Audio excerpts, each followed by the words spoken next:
His brother will take the dragon of his ancestors today. Do-hyun's portrait has already been taken down from the wall, and in its place hangs a stranger's, still wet with paint.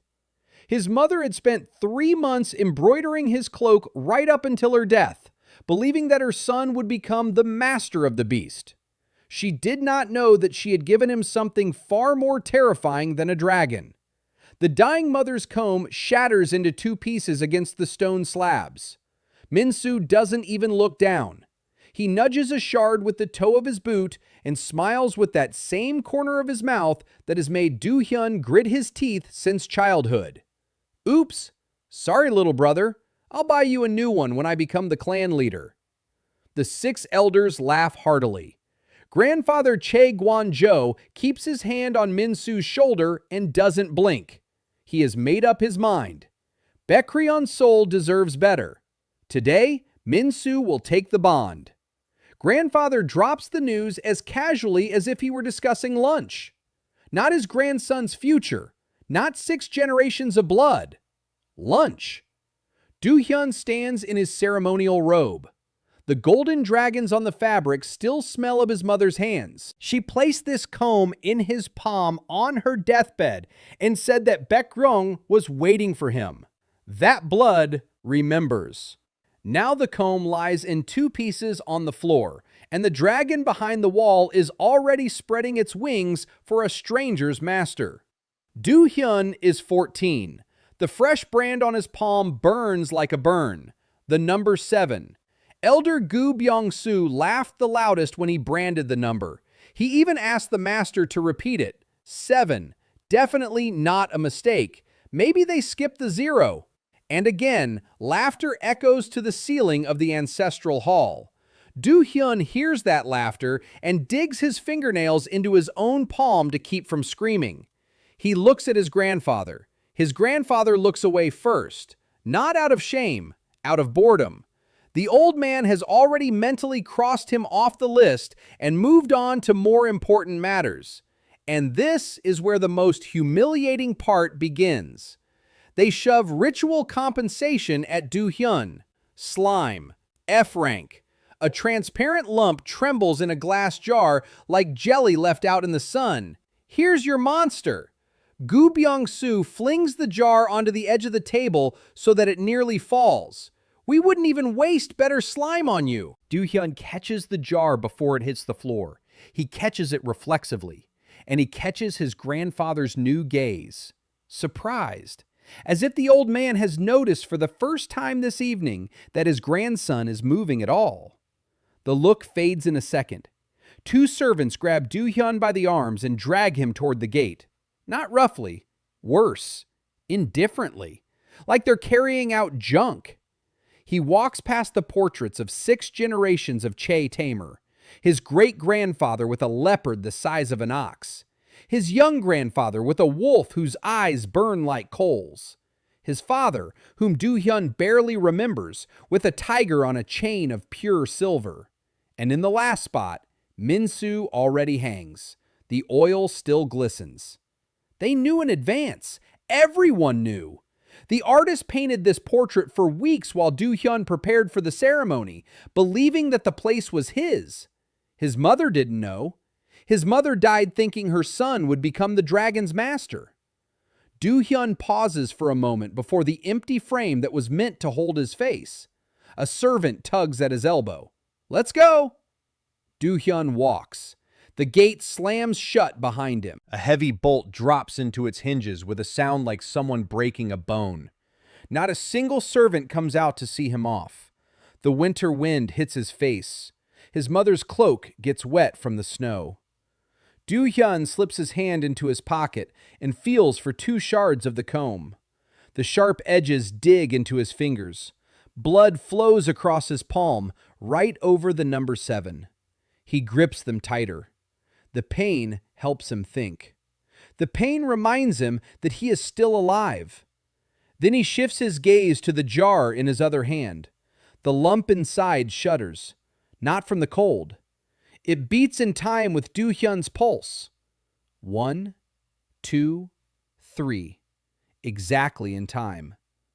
Do-hyun notices this, and he remembers. He walks away from the estate, alone, 14 years old. IS-7. A jar of slime. 2 shards of comb in his bleeding fist. Snow sticks to his eyelashes and melts on his cheeks. From a distance, one might think the boy is crying. Do-hyun isn't crying. His face is just wet from the snow, and his eyes are dry beneath it. Ahead lies the city, and beyond it, the Chungwon Academy, where he was shoved into the lowest quota for the rootless. A scholarship at the very bottom. A bunk in the dormitory. 2 meals a day if he's lucky. And behind him, in an hour, Min-soo will place his palm on Baekryung-sol's head and say the necessary words. The dragon will accept the bond. Not by blood, by his grandfather's command. Min-soo's IS will jump from 4,200 to 9,000. The entire continent will learn the name of the Cho clan's new prodigy. And Do-hyun's name will be struck from the temple records by morning. His mother will be rewritten in the archives as the mother of a failure. Her embroidery will be cut from the robe and burned according to the rules. He knows all this as he walks. Every step hammers a new fact into his head. Every fact like a nail. He doesn't cry. He isn't running. He walks at a steady pace and counts. What he has left.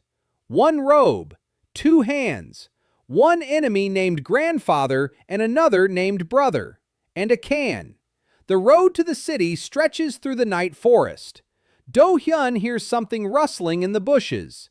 Low-ranking wild monsters come out to the road at night. Weak creatures, but for an unarmed boy, even a weak creature is deadly. He clutches the can to his chest and quickens his pace. From the darkness beneath the fir trees, a ragged-eared scavenger jackal crawls out onto the road. The IS tag above it flickers a dim red. F rank. The same as Do-hyun's slime. The creature drops to its front paws and bares its teeth.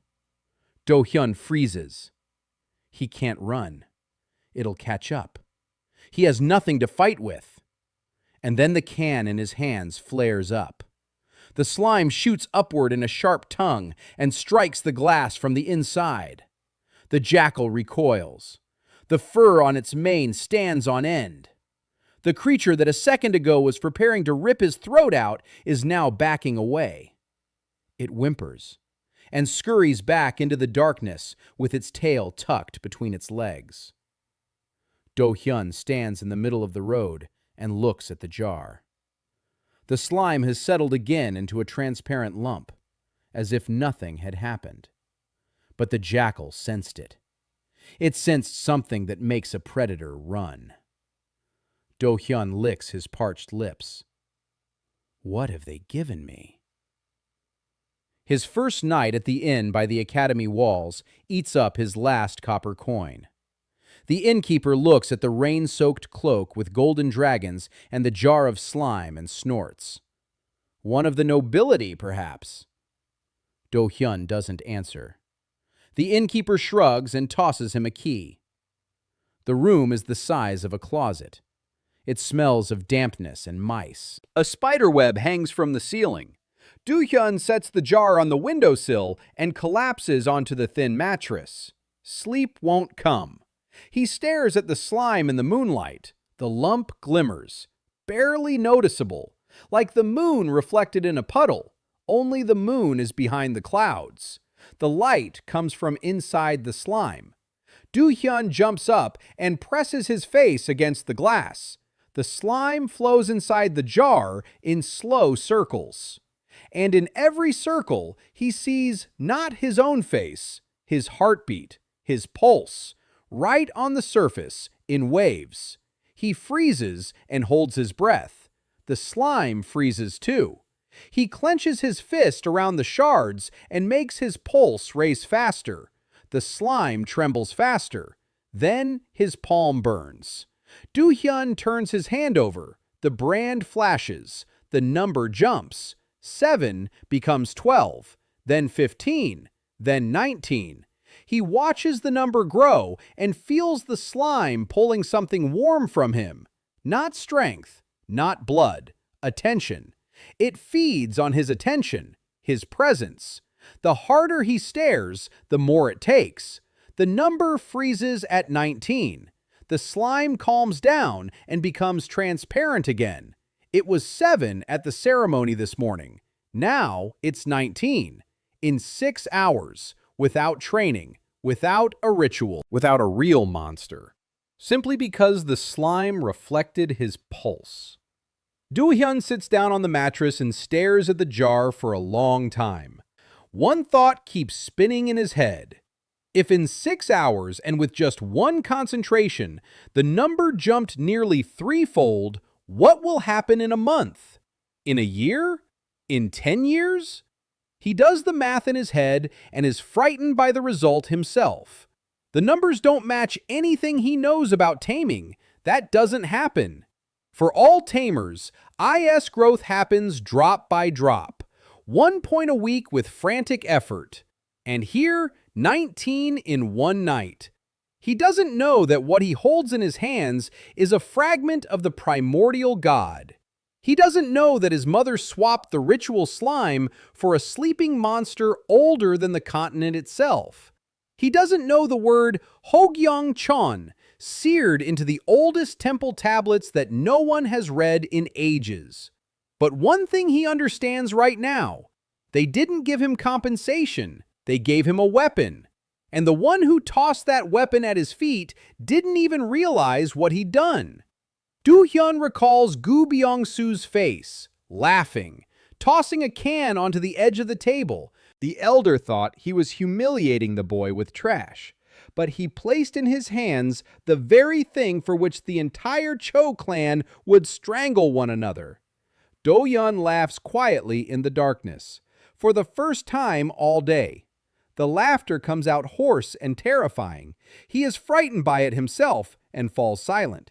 He takes out 2 shards of the comb and places them side by side on the windowsill. Left, right. He fits them together along the fracture line. The crack almost disappears. Almost. The seam is still visible. The comb will never be the same again, just like him. Between the shards, the jar pulses in time with his heart. Do-hyeon runs his finger over the golden dragons on the wet robe. Mom, you knew. You knew what they would do. And you didn't leave me empty-handed. He doesn't know if he's right. Maybe his mother simply mistook the jar in her deathbed delirium. Maybe it's a coincidence. But Do-hyeon is 14, and he needs something to believe in. And he chooses to believe that his mother hid a sword for him under the guise of trash. He stares into the darkness outside the window toward the Cho clan's estate. Lights are burning there now. There is a feast there. There, Min-soo is accepting congratulations and placing his hand on the scales of his ancestor's dragon for the first time. Do-hyeon imagines this and feels nothing but cold clarity. Before, there was pain. Now, only a plan remains. He speaks softly into the empty room. I will return, not for forgiveness, not for a place in a frame on the wall. I'll take it all. Every monster in your cages, every rank you stole from me, every name you crossed out of the records, and I'll glue the crest together with your blood, not mine, yours. The slime flares up for a second and fades, like an answer. Do-hyeon lies back down on the mattress and closes his eyes.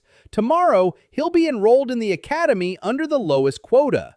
Tomorrow, the sons of wealthy families will laugh at him with their 1,000-credit IS units and monsters in expensive armor. Tomorrow, his real life will begin. But for now, he lies in the storage room for a copper coin and listens as something on the windowsill nearby beats steadily in time with his heart, something that has no name yet on this continent. 1, 2, 3, perfectly in time. Chongwon Academy stood on the cliff like a fist thrust into the sky. 7 towers, each taller than the last. Each belonged to one of the great clans. Do-hyeon stood at the lower gate in a line of fellow commoner scholarship students and looked up. The upper tiers were lost in the clouds. Somewhere up there on the 5th level, Minsu had already settled into his private quarters with a view of the nature reserve. And down here, it smelled of sweat, fear, and cheap porridge. Registration took 3 hours. The fat clerk at the desk didn't even look up when Do-hyeon gave his name. Choi Do-hyeon, clanless, Category D scholarship, basement wing, room 7. The clerk snorted. Room 7 for IS-7. Symbolic. The bunk was made of iron. The mattress was thinner than the palm of his hand. A single window near the ceiling looked out onto the wall of the neighboring building. Snoring drifted in from the next room. Do-hyeon placed the jar of slime on the only shelf and sat. He had 3 days until the entrance exam. 3 days to figure out what his slime really was. He started simple. He opened the jar. The slime flowed down his arm and wrapped around his wrist. Warm. Thicker than water, but softer than skin. It moved on its own. Not like an animal, like an extension of his body. He clenched his fist. The slime clenched too. He opened his palm. The slime spread into a thin film and froze into a mirror. A perfectly smooth surface. His face was reflected in it, only not quite his. The reflection blinked a split second before he did. Do-hyeon froze. He ran his hand over it. The reflection mimicked the movement, but again, just a split second earlier. It wasn't copying. It was predicting. The IS on his palm read 19, the same as yesterday. Growth had stopped. That meant his pulse wasn't enough. It needed something else. Do-hyeon stepped out into the hallway. The basement wing was teeming with scholarship students. Most had IS readings between 30 and 100. Pathetic monsters, mutant rats, overgrown fireflies, poisonous toads. One guy was dragging a turtle the size of a stool on a leash. The turtle's IS was 22. The owner looked like he was about to cry. But Do-hyeon wasn't looking at the owners. He was looking at the monsters, at their fur, at their scales, at the feathers left on the hallway floor. A, overgrown, lost an antenna near the shower door. Do-hyeon picked it up and clenched it in his fist where the slime lay. Nothing happened. 10 seconds. 20. A minute. He unclenched his fingers. The slime absorbed the antenna. The surface clouded over for a moment, then became transparent again. The IS hadn't changed. Do-hyeon frowned. Not enough. It needs something alive. In the courtyard of the training ground, an E-rank stone wolf was gnawing on a bone. The owner had gone to the dining hall, leaving the beast tied to a post. The wolf growled at everyone who passed by. The IS on the collar tag read 65. Do-hyeon sat down on a bench 10 paces away. Slime trickled down his arm beneath his sleeve, invisible to the untrained eye. He waited. The wolf scratched itself. A single gray hair fell to the ground. Do-hyeon waited until the courtyard was empty, then walked over and picked it up with 2 fingers. He pressed it against the slime. The reaction was instantaneous. The slime flared with a silver light from within, contracted into a dense sphere, and began to pulsate. The IS in his palm twitched. 19, 20, 23, 27. It stopped. Do-hyeon felt heat inside the sphere. Something was growing. Something was taking shape. He put his hand in his pocket and quickly returned to the room. He locked the door. He placed the slime on the cot and began to watch. The sphere pulsed for 12 hours. Do-hyeon didn't sleep. By dawn, the pulsing slowed and the sphere opened. Inside stood a miniature copy of the stone wolf, about the size of a fist. Gray fur, stone growths on its shoulders. Its eyes glowed, not yellow like the originals, but a dull crimson. The copy turned its head toward Do-hyeon and bared its teeth. Not hostilely, recognizing its master. A new number lit up on his palm, IS 42. He had copied a rank wolf from a single hair. The copy was small, weaker than the original, but it existed. He could create monsters from trash.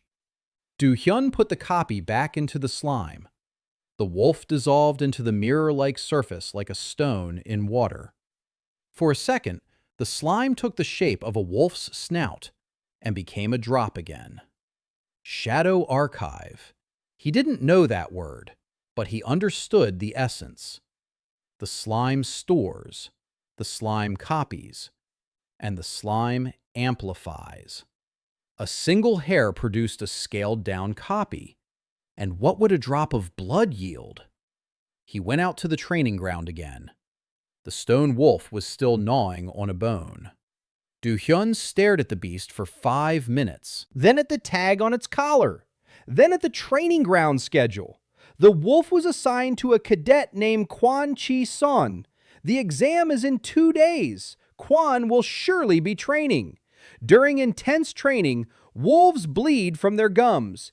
It's written in the 5th volume of the Monsterology textbook, page 214. Do-hyeon went to the library. He spent the whole day there. He wasn't looking for a spell. He was looking for biology. How often does a harpy molt? Where does a phoenix drop its feathers? At what time of day does Cerberus renew its undercoat? Every monster at the academy shed parts of itself every day.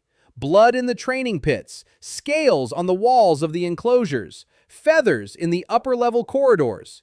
To everyone else, it was trash. To Do-hyeon, it became an arsenal. He compiled a list of 9 monsters whose owners lived at the academy. He wrote down each one's training schedule.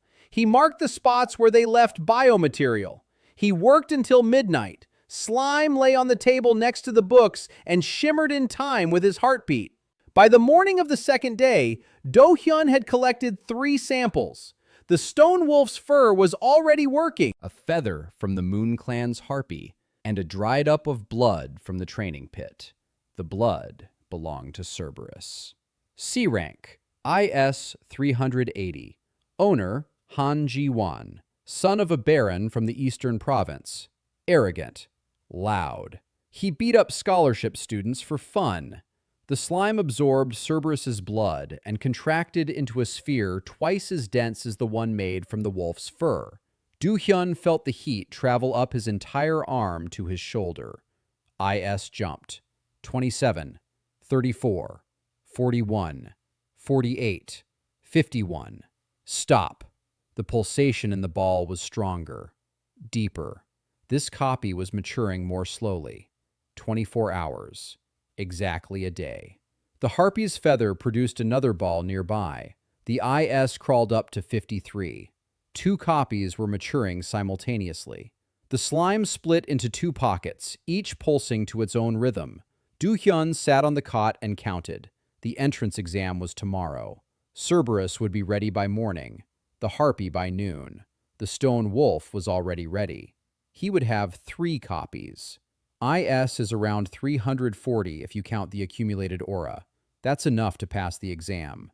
But Do-hyeon wasn't planning to just pass. He was going to show exactly enough to get into the mainstream, and not a drop more. Because sitting in the upper tiers is Min-soo with an IS of 4,200 and a stolen dragon. And if Min-soo finds out ahead of time that his exiled cousin could copy monsters from trash, Do-hyeon wouldn't make it to the tournament. He went to sleep. He placed 2 shards of the comb under his pillow. The slime pulsed on the shelf in 2 spheres. Behind the wall, his neighbor snored. Somewhere upstairs in the private quarters of the 5th tier, Min-soo was probably having dinner with the heirs of other clans, laughing with that same corner of his mouth, showing how Baekryon's soul eats from his hand. And Do-hyeon in the basement was brewing an army from their leftovers. He closed his eyes and whispered into the darkness. Everyone. Myself. The examination arena smelled of blood and ozone. 400 scholarship students stood on the lower tier of the stands and looked down at the circle of white sand. Up above, behind a glass barrier, sat the children of the clans. They didn't need the exam. They were already in the mainstream by birthright. They had come to watch the commoners fight for 50 spots and to laugh. Minsu sat in the third row of the upper tier. A white robe, a dragon crest, a smile at the corner of his mouth. Do-hyeon saw him and looked away. Not the time. The rules of the exam were simple. 2 cadets enter the arena. Each releases a monster. The one whose monster is the last standing wins. The draw was random. The result was displayed on the IS board above the arena. The loser went home. Do-hyeon drew number 7. 7 again. Elder Gu Byung-soo, who was presiding over the exam, saw him and broke into a smirk. Look, a 7 with slime. Someone place a bet on how many seconds he'll last. Laughter rippled through the stands. Do-hyeon didn't turn his head. He stared at the board, waiting for his opponent's name. Han Ji-won, the Baron's son, the master of Cerberus, IS 380. Ji-won walked into the arena as if he were going for a stroll. Broad shoulders, a fur collar. Cerberus trotted alongside him. 3 heads, each the size of a barrel. Fangs yellow with blood. The dog growled and spat out embers. C rank, the strongest monster in the entrance exam in the last 5 years. Ji-won knew it. He didn't even look at Do-hyeon. He looked at the stands and bowed. A slime-covered bum. Ji-won tossed that over his shoulder without even turning around. I hope you wrote a will. Though, who are you going to leave it to? A slime jar. Laughter again. Louder. Do-hyeon stepped onto the sand. Alone. In his student robe. Hands in his pockets. The IS board lit up. Han Ji-won. IS 380. Monster. Cerberus. Rank C. Choi Do-hyeon. IS 340. Monster. Undetermined. A murmur rippled through the stands. 340. Not 7. 340. Gu Byung-soo narrowed his eyes. He frowned. He checked his tablet. Again. It was 7 at the ceremony. Where did the kid with the slime get 340 in 2 weeks? A system error. It must be an error. He waved his hand. Begin. Ji-won didn't even give the command. Cerberus lunged on its own. 3 jaws snapped open. A jet of fire struck the white sand and turned it into a glassy path. The heat reached the stands. Someone screamed. Do-hyeon didn't move. He pulled his right hand out of his pocket. A slime lay in his palm, flat, mirror-like. It dripped onto the sand and spread into a shadow at his feet. The shadow rose. It grew. It took shape. 3 heads, stone growths on the nape of its neck, fangs longer than the originals. The eyes were crimson, not yellow. The shadow of Cerberus stood before Do-hyeon and bared its teeth. The IS display flickered. A number lit up above the shadow copy. 684. The hall fell silent. Not quiet. Silent. As if someone had cut the sound. Gu Byung-soo dropped his staff.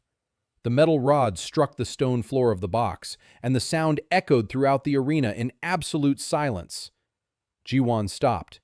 His Cerberus stopped too. All 3 heads stared at their copy.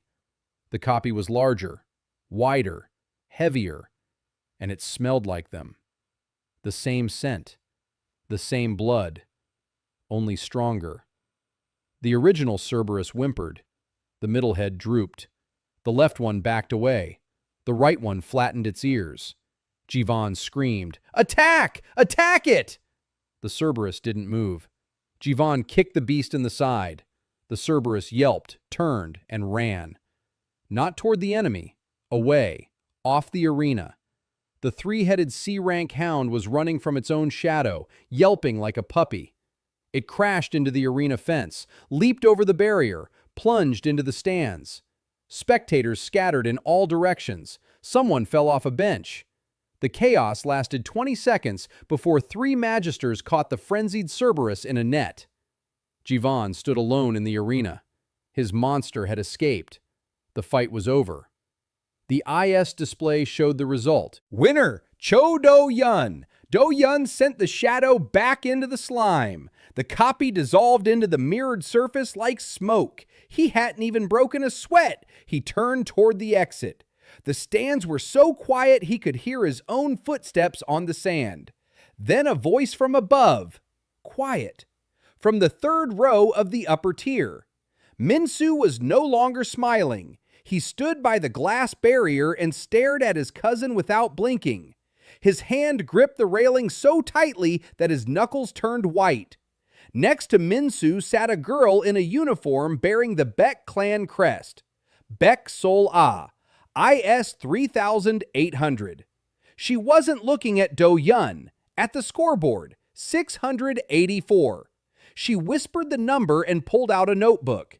In the master's box, An Hyok-chun, the academy's rector with an IS of 62,000, set down his wine cup and leaned forward for the first time during the entire exam. He didn't say a word, but his eyes followed Do-hyeon all the way to the exit. Gu Byung-soo picked up the staff from the floor with trembling hands. He remembered. That boy. He was the one who had burned a 7 into him 2 weeks ago. It was him. And this very same boy had just summoned a copy of Cerberus that was twice as powerful as the original. Gu Byung-soo swallowed and wiped his forehead with the sleeve of his robe. In the hallway beneath the arena, a voice caught up with Do-hyeon. "Hey, slime!" A fat guy in a rumpled uniform with a Class D patch. "Park Tae-ho is 90. A palm-sized hamster-like creature sat on his left shoulder. "How did you do that?" Do-hyeon didn't stop. "What did I do?" "Don't play dumb. The whole lower tier saw it. A Cerberus came out of the shadows from you, only bigger and meaner and with red eyes. That doesn't happen." "It does." "No, it doesn't. I know every monster in the Academy's registry. I have a memory for that. Your F-rank slime can't spawn C-rank copies. It's physically impossible."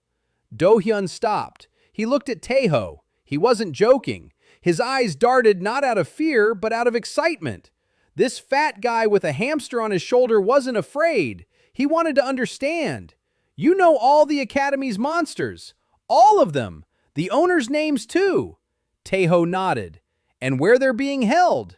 Tae-ho nodded again, more slowly, realizing that something was changing right now. Do-hyeon reached out his hand. It was the first handshake in 14 days.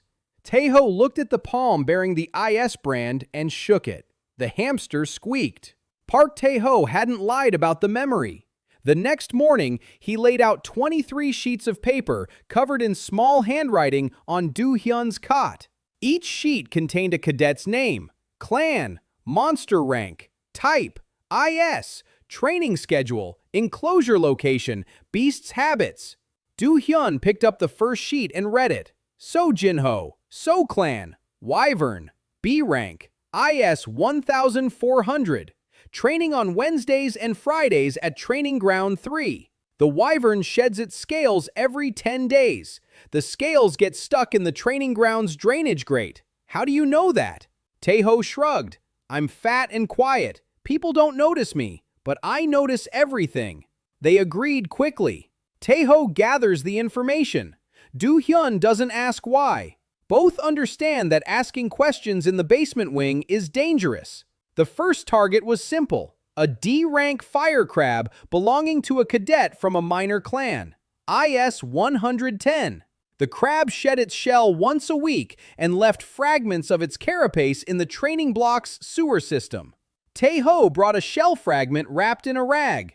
Do-hyeon fed it to the slime. A sphere formed 6 hours later. A small copy, fast. The copy's IS was 198. Do-hyeon felt his own index rising. 340 became 370. Each new copy in the Shadow Archive added a few points to his base IS, as if the archive were pressing against his palm from the inside, expanding the brand. He didn't stop. In the first week after the exam, he collected samples from 4 more monsters. The Harpy matured and yielded a copy with an IS of 420. The Stone Wolf grew into a full-fledged E-rank shadow with an IS of 117 after Do-hyeon extracted its blood from the training pit. The Fire Crab had established itself. A new target appeared by chance. A cadet from the Moon Clan lost an earring into which the feather of his D-rank Thunderbird had been soldered. Rank. Tae-ho found the earring in a crack between the floor slabs of the main hall. The feather yielded another shadow. IS of the copy, 230. By the end of the second week, Do-hyeon had 6 copies in his archive and an IS of 410. 6 shadows, 6 monsters he had never seen alive for more than a minute, 6 stolen. He felt them inside the slime like pulses, each with its own rhythm, each with its own hunger. They wanted out. He held them back. Classes at the academy ran in parallel. Lectures on connection theory in the morning, field training in the afternoon, self-study in the evening. Do-hyeon attended everything. He sat in the back row. He took notes. He remained silent. No one spoke to him except Tae-ho. The scholarship students stuck together in packs, but Do-hyeon was a wolf without a pack. His class ranking was 47 out of 50. The instructors gave him the minimum score because his monster in class was a slime. Just slime. He didn't cast any shadows. During field training, he released slime in its basic form. It crawled across the ground like an amoeba. The instructor shook his head. 0 potential. A note in the log every week. Do-hyeon collected these entries and hid them. They'll come in handy. When the truth comes out, these records will show just how blind the system was. In the third week, something happened that he hadn't planned on. In the library on the 4th floor, where scholarship students aren't forbidden from going, but it's not recommended either, he ran into Yoon Se-young, a girl from the alchemy department. Thin, dark circles under her eyes. Her hands were burned from the reagents. IS 280. She was sitting in the far corner, sorting through vials of powder. One fell to the floor and shattered. Do-hyeon picked up the shards before she could bend down. She looked at him suspiciously. "Who are you?" "The basement wing, category D, A, a slime-covered bum, I heard." She didn't laugh. She didn't look like the kind of person who laughs at all. "I need a catalyst reagent to pass my accelerated alchemy course. Calcined salt for monster blood, no lower than C rank. I don't have access to the testing ground, and you don't have any C rank monster blood." Do-hyeon was silent for a second.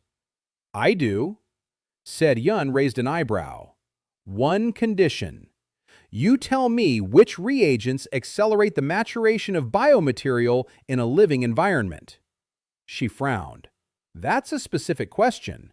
That's a concrete question." They stared at each other for 5 seconds. Se-yeon was the first to look away. Not out of weakness, out of calculation. "Fine. Bring the blood." Do-hyeon brought it the next day.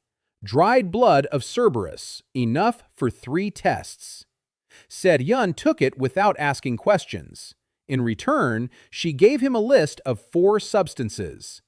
Shadow moss salt, moon mushroom powder, acid from the bile of a marsh toad, ice dew essence. Each substance, when added to a living organism, accelerated the metabolic cycle. That is, it shortened the maturation time of the clones. Do-hyeon ran the calculations that very night. 24 hours per clone was the baseline speed. With the right cocktail of reagents, it could be reduced to 16, maybe 12. This changed everything. He could assemble an army twice as fast. Tae-ho procured targets. Se-yeon provided the reagents. Do-hyeon cloned. The trio came together without oaths or promises, on the shared understanding that the system was unfair and that the numbers could be changed if you knew how. Se-young didn't ask where a homeless man with slime-stained blood. Tae-ho didn't ask why Do-hyun needed the layout of every enclosure. Do-hyun didn't ask why Se-ryun's hands shook every time someone in a Cho clan uniform walked by. He knew. Her father, a pharmacist, had been poisoned by the Cho clan over debts. It was in the library archives. Open access. No one thought it necessary to hide it. The Cho clan hounded people for debts so routinely that they didn't even classify the records. By the 40th day, Do-hyun had reached 500 IS, 8 copies. Cerberus remained the strongest, but a core was already forming in the Shadow Archive. 6 D and E rank shadows, 1 C rank, and 1 empty slot pulsing with anticipation. The slime wanted more. Do-hyun felt it like a hunger that wasn't his own, a stranger's appetite inside his own body. He fed it every day. A shard of armor, a clump of fur, a drop of blood, a tiny scale. The Academy's monsters were losing bits of themselves, unaware that every lost hair became a soldier in the army of the boy from the basement. One evening, Do-hyun sat on the roof of the basement wing and looked up at the upper tiers.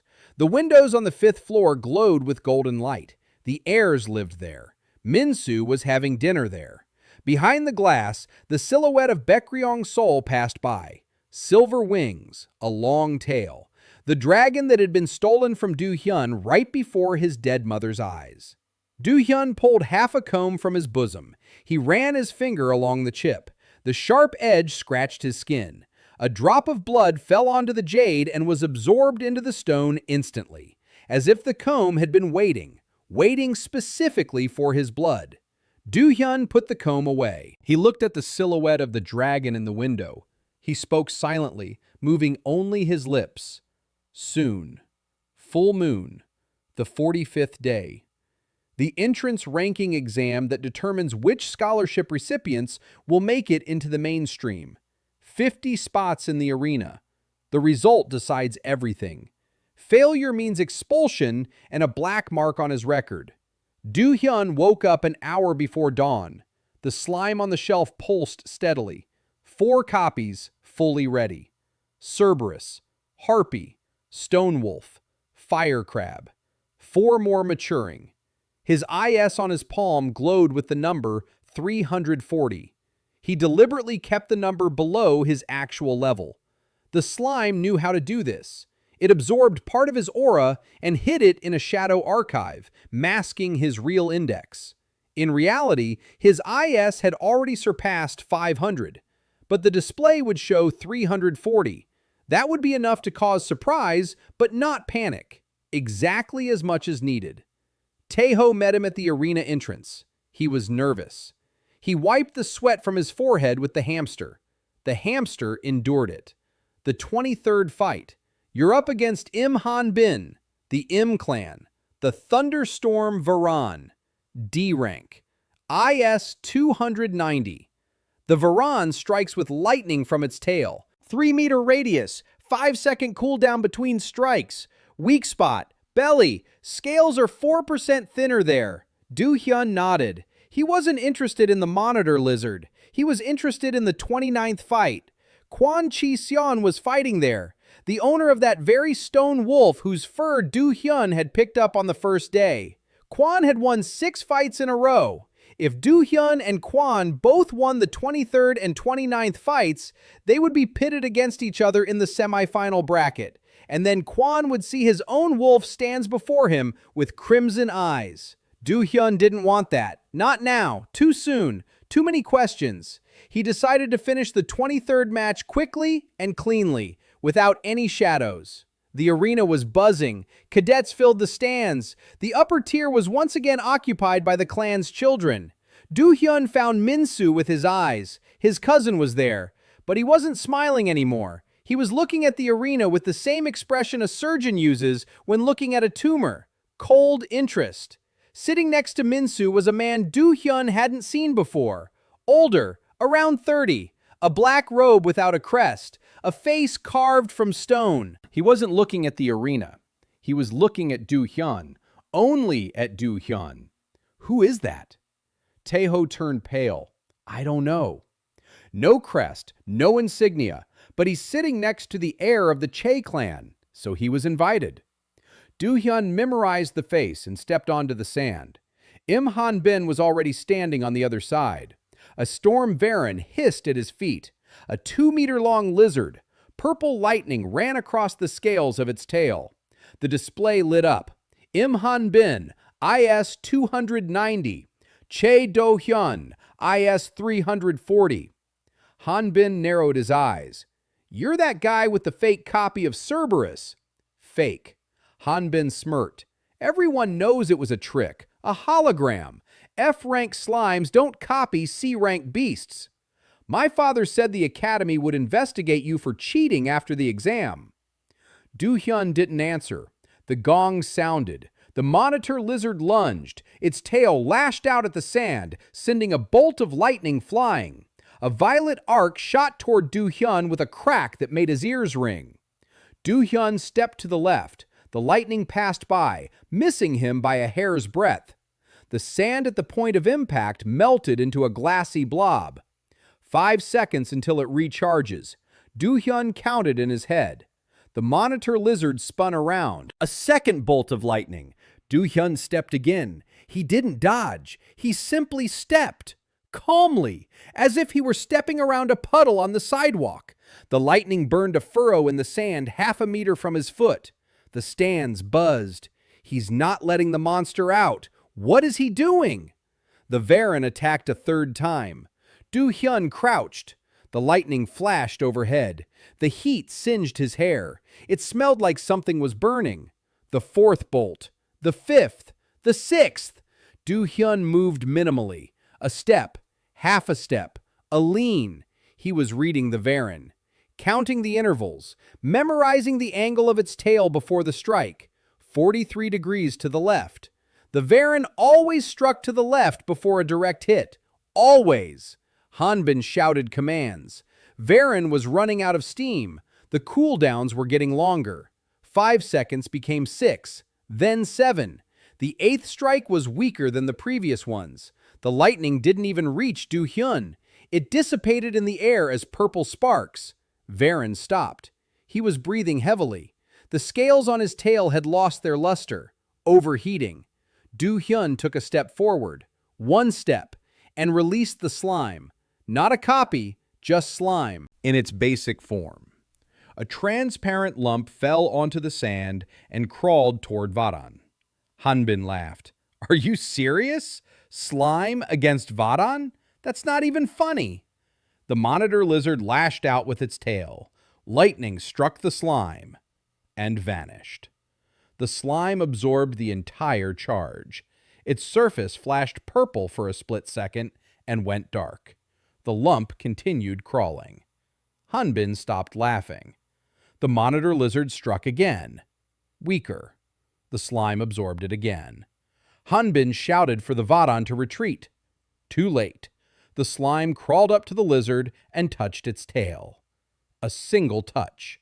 The Varan froze. It trembled. It wheezed and fell onto its side. Its body didn't move. Its breathing was steady, alive, but paralyzed. The slime hadn't absorbed the lightning. It had absorbed the electrical impulse of the Varan's nervous system with a single touch. Silence. The scoreboard flashed. Winner, Choi Do-hyeon. Do-hyeon picked up the slime and headed for the exit. Han-bin knelt beside the paralyzed Varan, trembling. What is this? What kind of slime is this? Do-hyeon didn't answer. In the master's box, An Hyuk-chun placed the bowl on the table so slowly and carefully, as if he were afraid it would explode. He turned to his assistant. Personal file, Choi Do-hyeon, on my desk, today. Min-soo stood up from his seat upstairs. The man in the black robe next to him stood up as well. They exchanged glances. Min-soo said something quietly. The man in black nodded and left. Baek Sola, in the 5th row of the upper tier, closed her notebook. She had been writing something down the entire time during the fight. Her neighbor peered over her shoulder. What are you writing? A counter strategy. But he just took down a D-rank Varen with slime. Sola didn't turn her head. He didn't take down the Varen. He wore him down by calculating the cooldown intervals and used the slime for a single precise strike to the nervous system. That's not strength, that's surgery. And I don't like that I can't figure out his ceiling. Do-hyun stepped out into the hallway. Tae-ho was waiting by the wall. A hamster on his shoulder was chewing a nut. Clean. You didn't even get a shadow. There was no need. Tae-ho scratched his chin. The 29th match, Clan Choi. If you both advance, you'll face each other in the quarterfinals. I know. Do-hyun leaned against the wall and closed his eyes. The image of a man in a black robe standing next to Min-soo swirled in his head. No crest, no insignia, a face like stone. Eyes that looked only at Do-hyun, not at the fight, at him. Someone is already looking for answers, faster than he expected. Do-hyun opened his eyes. He slipped his hand into his pocket and felt for half a comb, a sharp chip, warm jade. He whispered, "Not yet, but soon." The slime on his wrist flashed crimson, briefly, greedily, like an answer. The man in the black robe found Do-hyun that same night. The basement wing, the corridor between the shower room and room 7. Not a sound of footsteps, not a shadow on the wall. Do-hyun simply turned the corner and found his face pressed against a stranger's chest. The smell of iron and wormwood. A gloved hand rested on his shoulder, not roughly, precisely, like a surgeon's clamp. The voice was low and steady, like the sound a taut string makes before it snaps. Choi Do-hyun, former heir, IS 340, F-rank slime. That's right. Do-hyun didn't flinch. He stood and waited. The man in black looked down at him. Gray eyes. Dead. Not angry, just dead. Like a fish on a counter. "My name is Mo Gyung-soo. I work for your grandfather. Not for Min-soo. For Che Guangzhou personally. He wants to know how the boy with IS-7 knocked a C-rank Cerberus out of the arena in 30 seconds. Do-hyun was silent. Mo Gyung-soo squeezed his fingers on Do-hyun's shoulder. Not hard. Just enough for Do-hyun to feel that the bones beneath the glove were foreign. Too hard. Too dense. Not human. This man was a tamer, and his monster was inside him, fused to his bones. You have two options. First, you tell me right now, and I'll pass it on to Grandpa. He'll decide what to do. Maybe he'll take you back into the clan. Maybe not. Second, you stay silent. I'll leave, and tomorrow Min-soo will find out that his cousin used an unregistered copy of someone else's monster on the exam. That's a criminal offense. Theft of essence. A sentence of 10 years in the Black Seal mine. Do-hyun looked at the hand on his shoulder, then into the dead eyes. Option 3. Mo Gyung-soo tilted his head slightly. You leave, and you don't come back. Because if you do, I'll have a copy of you, too. Silence. 3 seconds. 5. Mo Gyung-soo withdrew his hand. The corner of his mouth twitched. Not a smile, just a reflex. He turned and walked away. His footsteps was silent. A shadow slid along the wall and disappeared around the corner. Do-hyun stood alone in the hallway, listening to his pulse. 120 beats per minute. The slime on his wrist pulsed in time with it. Hot. Vicious. It sensed the threat and wanted to strike back. Do-hyun clenched his fist and forced himself to breathe. Grandpa knows. Not everything, but enough to send a tracker. That means time is running out. He returned to the room. Tae-ho was snoring in the next room. Do-hyun didn't wake him. He sat down on the cot and opened the slime.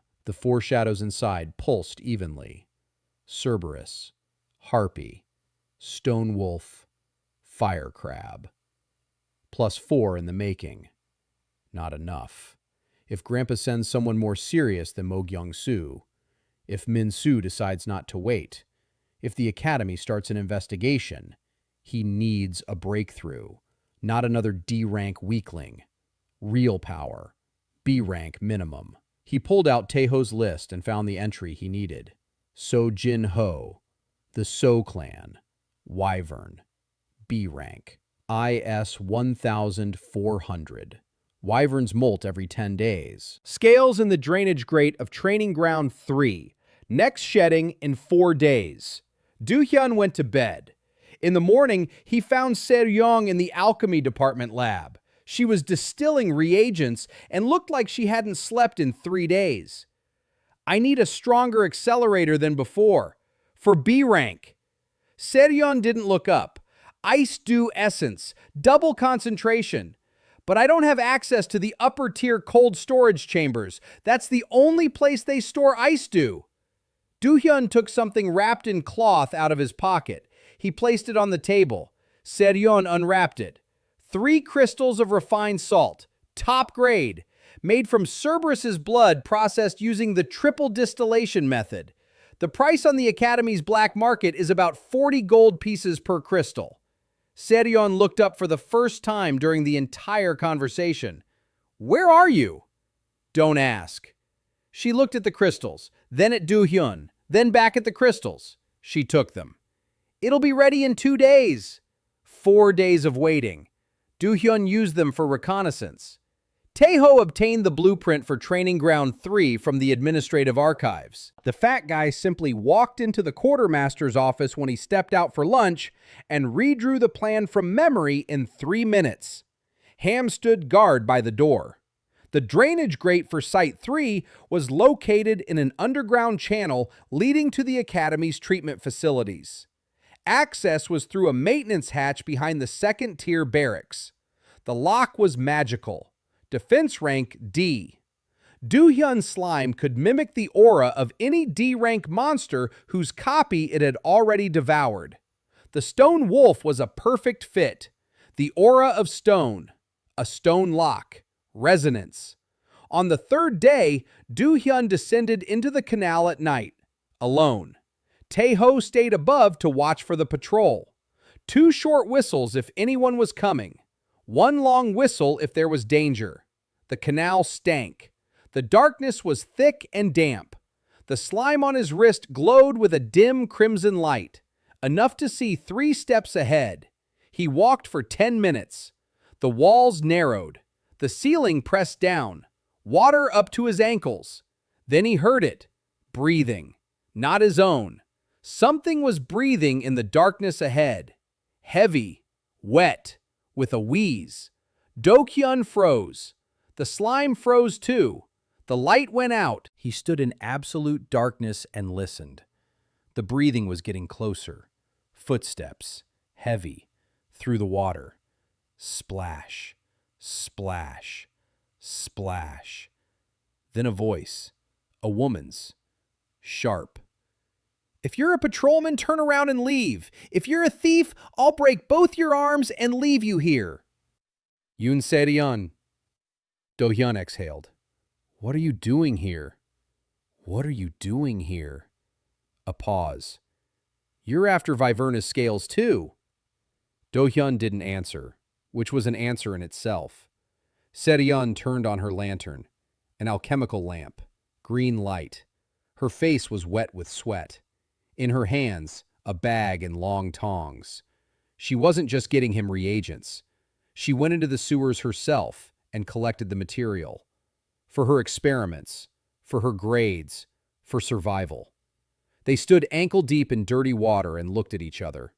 Then Se-ryong turned and walked forward. A grate 200 meters ahead. Don't fall behind. They found the grate together. A wyvern scale was stuck between the bars. Blue, thin, with an oily sheen. 7 fragments. Se-ryong took 3 for her own purposes. Do-hyeon took 4. He pressed the first fragment against the slime right there in the canal. The reaction was instantaneous. Heat ran up his arm to his shoulder.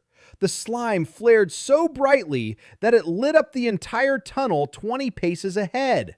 Sarion recoiled. She covered her eyes.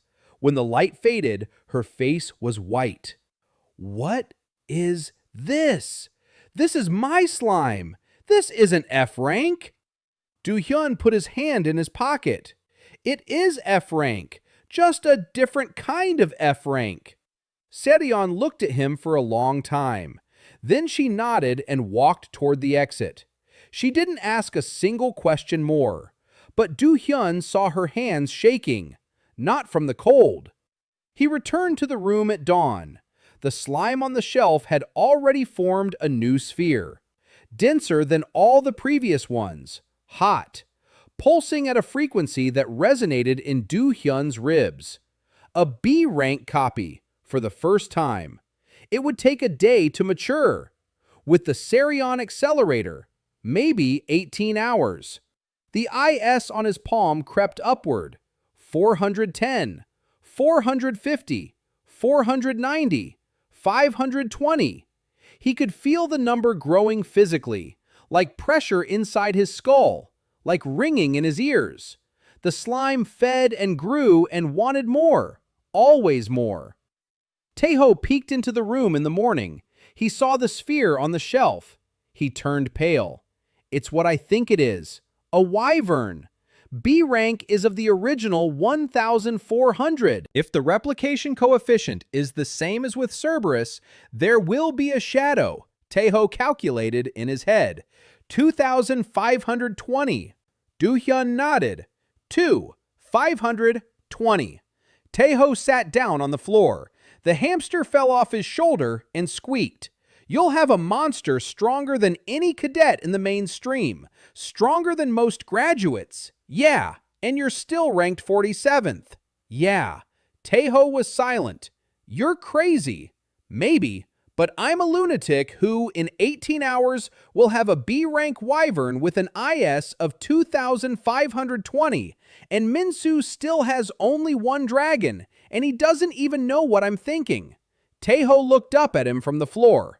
For the first time, there was something in his eyes that wasn't fear or excitement. It was respect, or horror, or both at once. The wyvern matured at the 17th hour. Do-hyeon woke up from the heat. The sphere on the shelf opened, and a shadow rose from it. Blue scales with a crimson sheen, wings folded along its body. Its eyes burned a dark red, like embers that are being blown on but cannot be extinguished. The copy was the size of a large dog, a smaller version. But even at this size, it was pressure. The air in the room grew heavy. Breathing became harder. The walls trembled. A glass on the shelf cracked. Do-hyeon placed his hand on the shadow. Hot. Alive. Evil.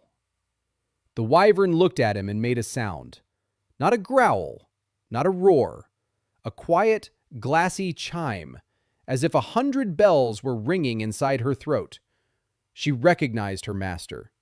The IS on his palm flashed. 520 became 580, then 640, then 700. Then it stopped. 700. The base increase from a single B-rank copy. The shadow archive had expanded. 7 slots. Soon to be 8. Do-hyeon put Viverna back into the slime. The shadow dissolved. The room became ordinary again.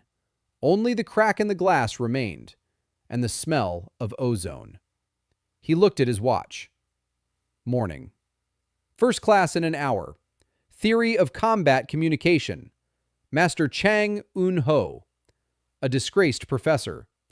The very one who, according to rumors, knew the word Hogyong-chon.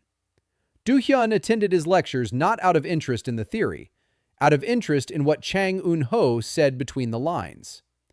The professor was old, 60, maybe 70, a face full of wrinkles, a hunched back. IS 8400, once one of the continent's most prominent historians, now a lecturer for scholarship students in the lower tier. He was demoted 15 years ago after publishing an article on the pre-religious era of Hyunyeon. The article was banned. The print run was burned. Chang Un-ho survived only because Rector An Hyuk-chun personally intervened. But his career was over. Now he lectured on basic monster classification for beginners and drank rice wine during breaks. Today, he was talking about slimes, Class F, subtype, mirror. His voice was boring, monotonous, words like peas in an empty bucket. Mirror slimes are the lowest form of copying organisms. Their ability to reflect is limited to visual mimicry and does not affect the essence of the target. Useful application, reflecting light in mines. Combat value, 0. Do-hyeon sat in the back row and took notes, not the lecture. He was writing down what Chang Un-ho didn't say, the pauses, the moments when the old man fell silent for half a second longer than necessary, the places where his voice shifted tone slightly. It happened in the 20th minute. Chang Un-ho said a word. One word amid a stream of boring theory. He said it so quietly and so quickly that none of the 30 cadets in the hall heard it, except for Do-hyeon. First year said. Chang Un-ho said it and immediately moved on to the next point, but his hand trembled for a split second. The index finger of his right hand twitched as if from an electric shock. He knew. The old man knew that somewhere there was something greater than mirror slime, and he had just dropped that knowledge into the empty auditorium like a smuggler dropping a coin from a leaky pocket. After the lecture, Do-hyeon walked up to the lectern. Chang Un-ho was gathering his scrolls. His hands were shaking. Rice wine, or age, or both. Master. Chang Un-ho looked up, cloudy, tired. What? You mentioned a term in the lecture, the first mirror. I wanted to clarify it for my notes. The old man's hand froze. A scroll slipped and fell onto the table. Chang Un-ho looked at Do-hyeon for 2 seconds. 3, 4. Then he gathered the scrolls and left. He didn't answer. He didn't say goodbye. He simply stood up and walked out of the lecture hall. His steps were faster than usual. Do-hyeon stood by the empty lectern and thought. The old man was scared. Not surprised, scared. So that word is dangerous. So there's more to it than just theory. There's a history behind it that someone really wanted to erase. Do-hyeon returned to the basement. He sat down on the cot. He took out half of the comb. He ran his finger along the carving. His mother had carved a pattern into the jade. Not dragons, not phoenixes, tiny mirrors. He hadn't noticed them before. Dozens of tiny mirrors intertwined with vines. A symbol found on no clan's coat of arms on the continent. Because the clan no longer exists. The Sun Clan, guardians of the first mirror, exterminated under the guise of an epidemic 100 years ago. His mother's maiden name was Sun Miwa. She knew. She knew everything. And she didn't give him compensation. She gave him an inheritance. There was a knock at the door. Taeho. His face was ashen. We have a problem. Min-soo filed a complaint with the Academy's disciplinary council. The charge? Use of an unregistered combat entity during the entrance exam. Article 14, Section 3 of the Charter. Punishment: suspension from studies until the investigation is complete. The hearing is in 3 days. Do-hyeon didn't blink. Who's on the council? Taeho unfolded the paper. 5 names. 3 masters.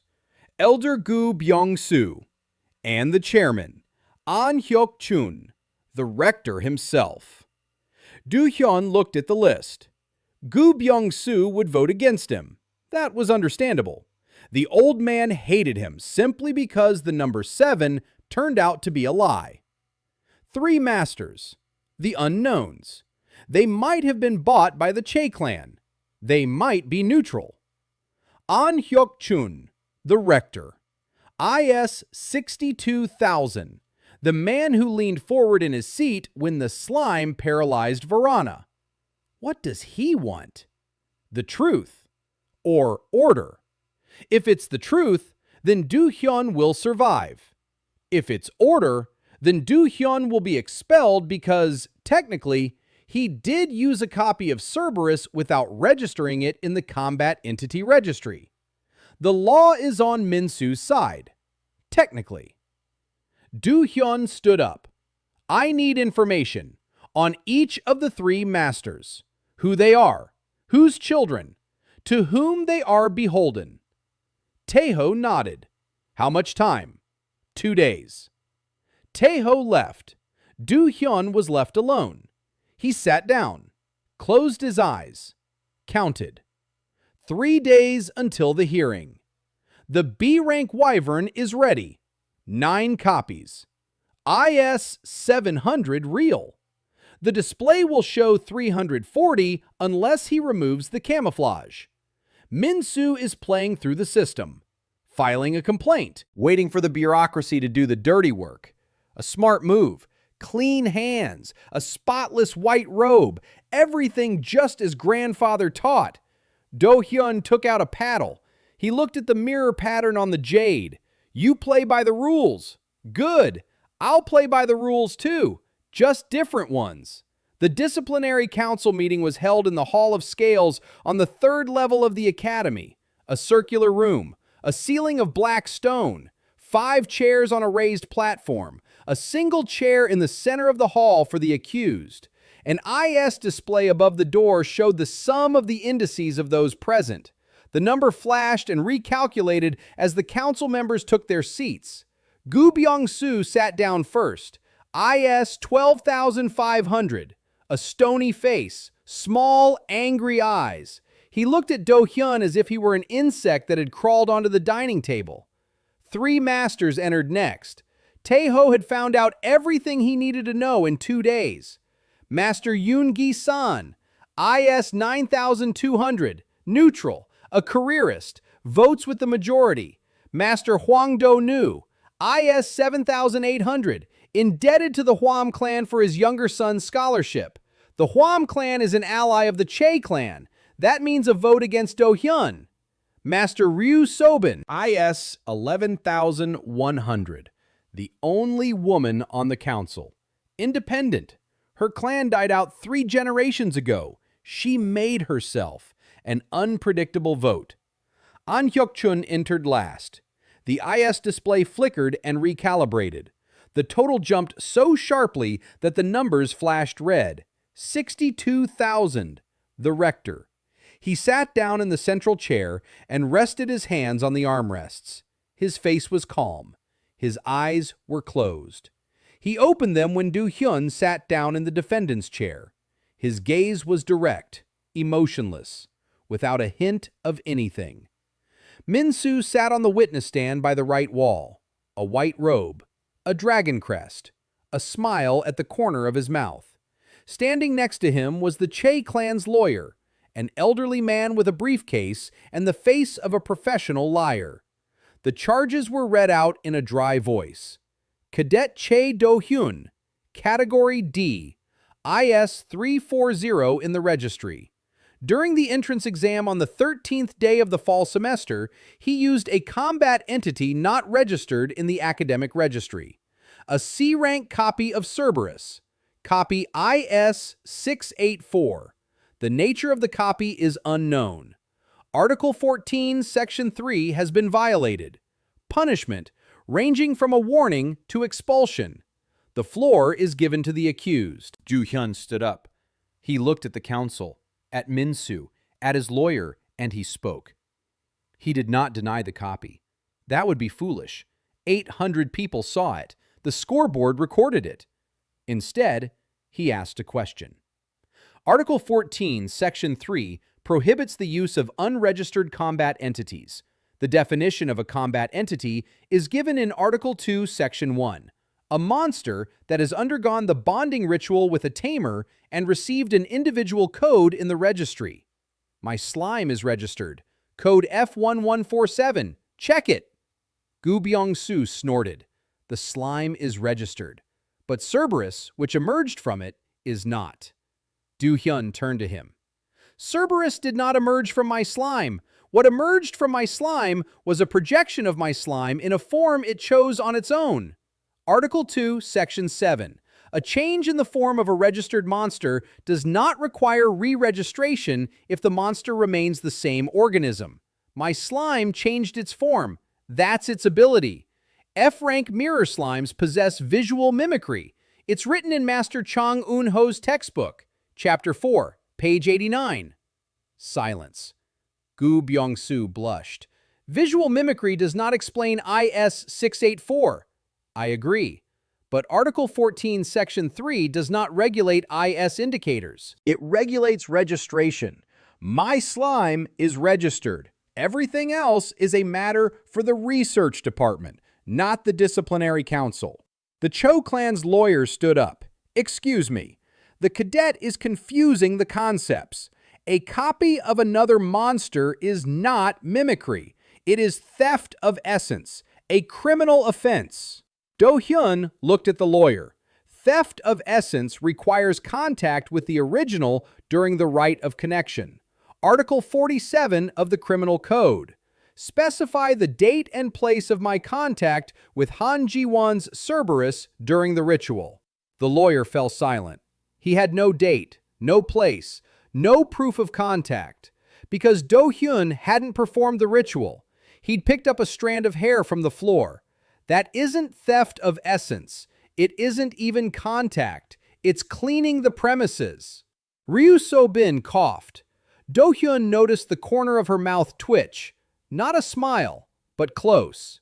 Min-soo on the witness stand stopped smiling. His eyes narrowed. He hadn't expected his cousin from the basement to quote articles of the charter more accurately than his own lawyer. Gu Byung-soo slammed his palm on the table. Enough with the legal games.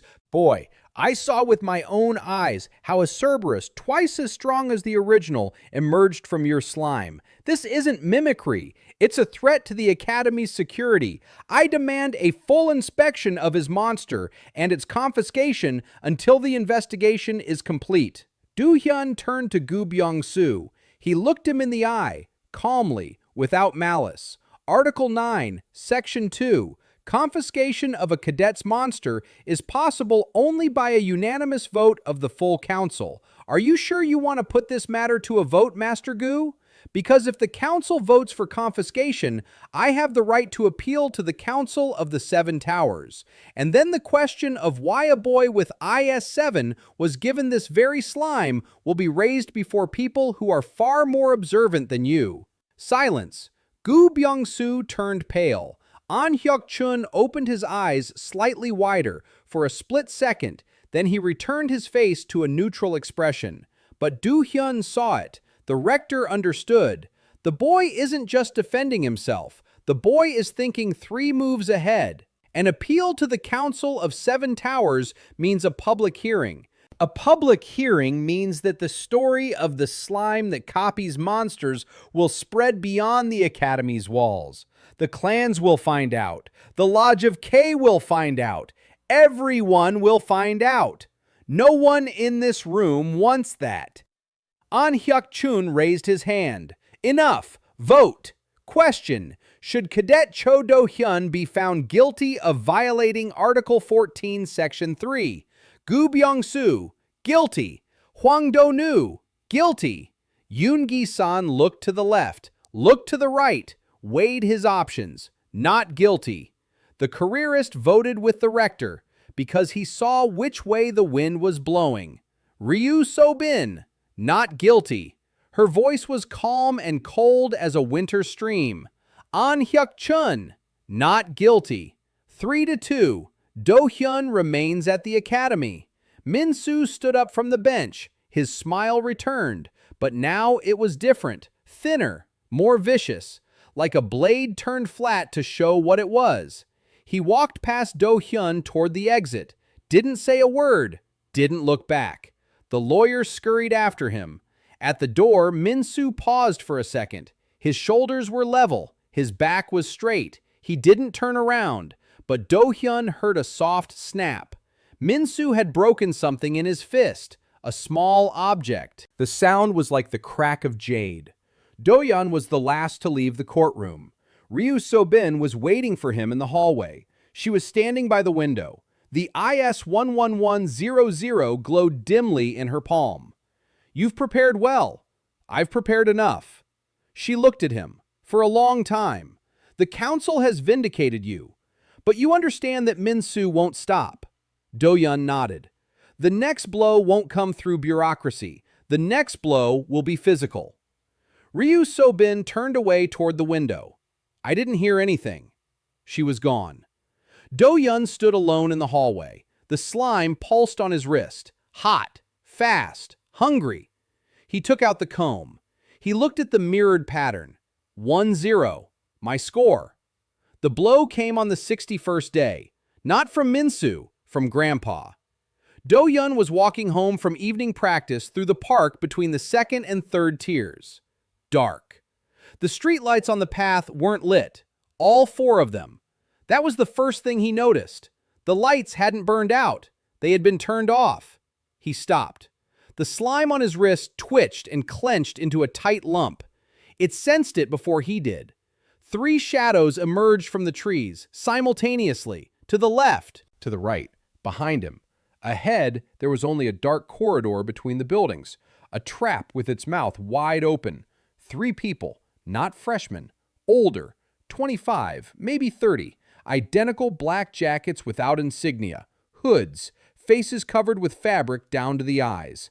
On the arm of the closest one, an IS, the number 2,100. The second had 1,800.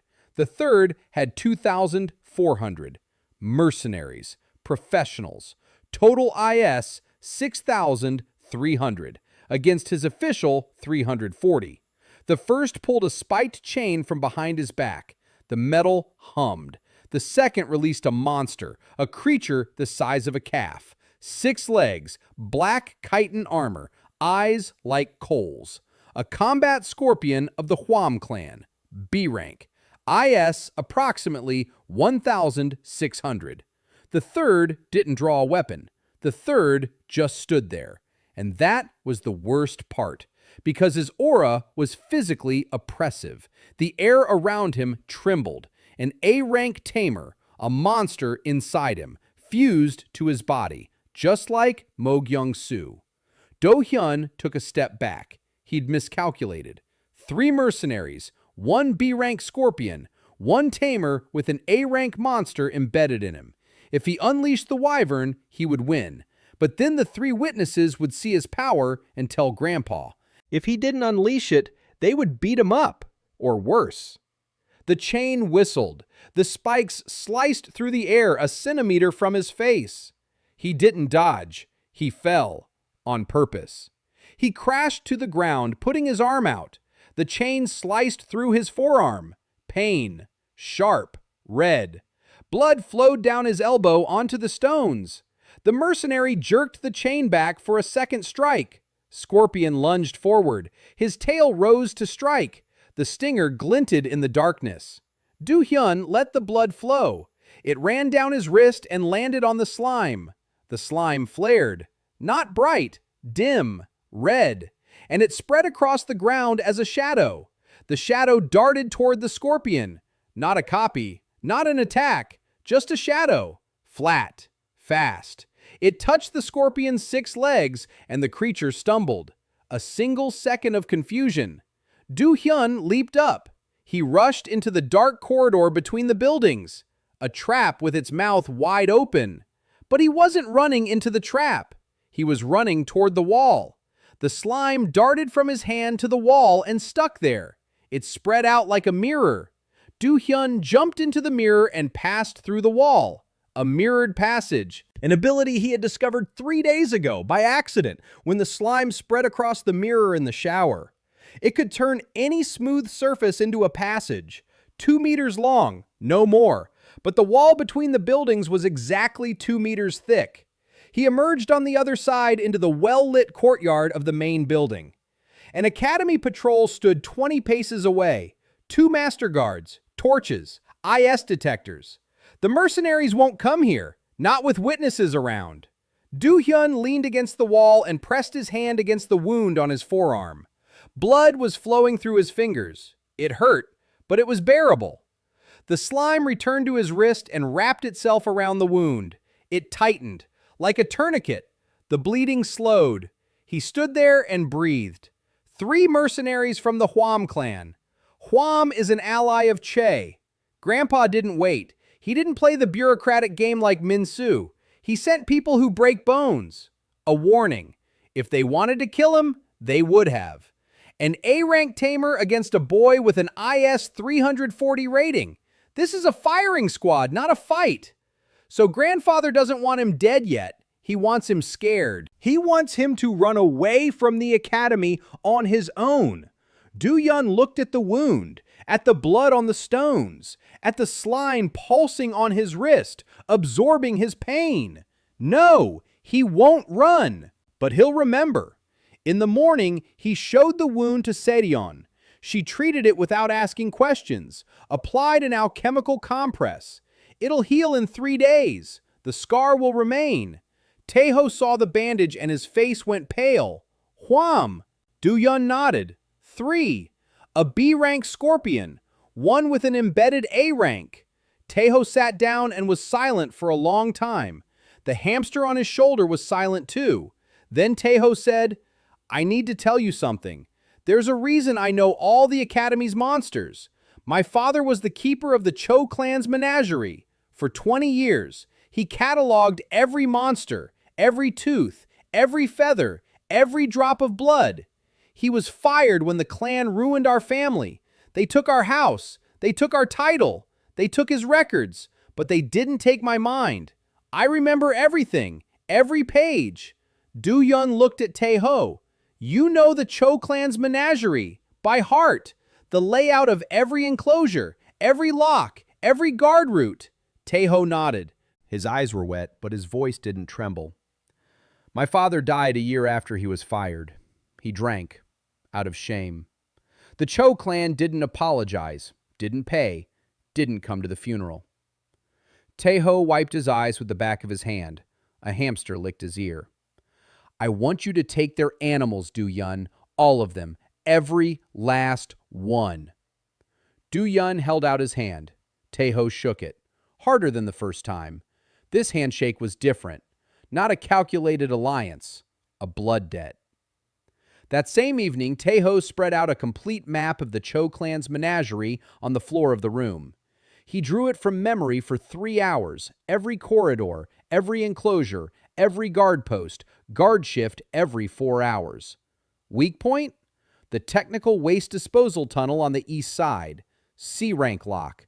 Do-hyeon's slime will get through if he uses Cerberus's aura for resonance. Inside the tunnel, a direct path to enclosure number 1. Baekryong Sol, Silver Dragon, S rank. The original's IS in Father Taeho's last report was 16,200. It may or may not have increased with Min-soo. Unknown. Do-hyeon needs a single drop of blood. 1 drop. And in 24 hours, he'll have a shadow copy of the dragon. The copy's IS at a coefficient of 1.8, approximately 29,000 or more. Do-hyeon looked at the map. At enclosure number 1, at the letter B in the center, drawn by Taeho's hand. Baekryong, his mother's dragon, the dragon that was stolen from him. He ran his finger along the map from the tunnel entrance to the enclosure. 200 meters, 2 guard posts, 1 C-rank lock, 4 minutes. If everything goes perfectly. He looked at Taeho. When? The 120th day, the winter solstice, the Cho clan's grand banquet. All the guards will be in the main hall. Minimal guard duty at the menagerie. 1 post instead of 4. Do-hyeon nodded. He took out half a comb, placed it on the map. The jade landed precisely on enclosure number 1, as if it knew. Soon, Mom, soon. The 120th day, the winter solstice. Snow fell on the Cho clan's estate in soft flakes and melted on the torches in the ceremonial courtyard. Music drifted through the lit windows of the main hall. Grandfather Gwangjo was receiving guests. 3 clans, 12 elders. Min-soo, in a white robe, sat to grandfather's right. Baekryong-sol lay on a special platform behind the banquet table. Silver scales reflected the light of 1,000 candles. The dragon was a ceremonial decoration, a living trophy. "Look how beautiful he is! Look at our clan!" Do-hyeon stood in the darkness by the estate's eastern wall, alone. Black clothes, face concealed. Slime coiled around both forearms beneath his sleeves. Warm, alert, ready. Tae-ho was at the academy. He was monitoring the situation through a liaison. If Do-hyun didn't return by dawn, Tae-ho would hand over the package containing evidence of the mercenaries' attack to Magister Ryu So-bin. A safety net. Poor, but better than nothing. Do-hyun found the service tunnel where the map indicated. A grate in the wall. Behind it, darkness and the scent of beasts. The lock on the grate pulsed blue. C rank, a magical seal. Do-hyun placed his palm on it. Slime flowed from his wrist to the lock and wrapped around it. The surface of the slime took on the texture of stone scales. The aura of the stone wolf. The lock sensed the familiar resonance of the stone monster and flickered. Do-hyun adjusted it. The slime added the frequency of Cerberus. Double resonance. Stone and fire. The lock trembled. It clicked. It opened. 2 seconds. Do-hyun removed the grate and entered the tunnel. Darkness. Stench. Wet walls. He walked by memory. Tae-ho's map burned in his mind with every turn. 20 steps straight ahead. Turn left. 30 steps. Steps down. Straight ahead again. The first guard post should be 50 meters ahead. Tae-ho said 1 post instead of 4. 1 guard. Night shift. Bored. Sleepy. Do-hyun slowed down. He pressed himself against the wall. The slime completely extinguished the glow. He became part of the darkness. The guard was sitting on a stool at the tunnel fork, a lantern on the floor, a mug of cold tea nearby. Eyes closed. Asleep. The IS brand on his arm glowed dimly. 800. D-rank guard. His monster was dozing nearby. A guard dog. Not a Cerberus, an ordinary breed. D-rank. IS 350. The dog lay curled up in a ball. Its nose twitched in its sleep. It sensed something. Even in its sleep, it sensed something unfamiliar. Do-hyun stopped. The dog raised its head. Its nostrils flared. Its eyes opened. Yellow. Alert. The slime reacted before Do-hyun could think. It dripped from his hand onto the floor and spread in a thin film across the stones. The surface took in the scent. Not the sight. The scent. The aura of the stone wolf. The scent of canines. Familiar. His own. The dog sniffed the air. Relaxed. Laid his head back on his paws. He closed his eyes. One of us. It smells like one of us. Do-hyun walked past within arm's reach. The guard snored. The dog yawned. No one woke up. Enclosure number 1 was at the end of the left corridor. Do-hyun saw it before he reached it. Light. Silver. Cold. Alive. Baekryong-sol was awake. He lay in the center of a huge stone hall. Wings spread. Head on his paws. Eyes open. Silver. Pupilless.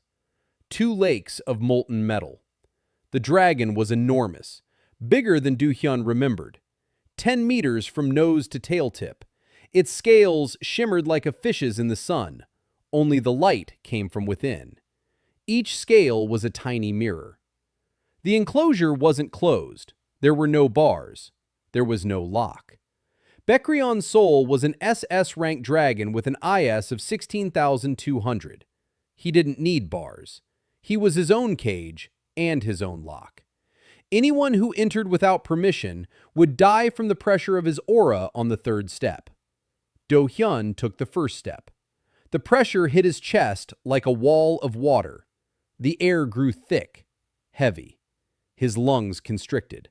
The second step, worse. His bones ached. Blood pounded in his temples. IS 700 versus 16,200. A 23-fold difference.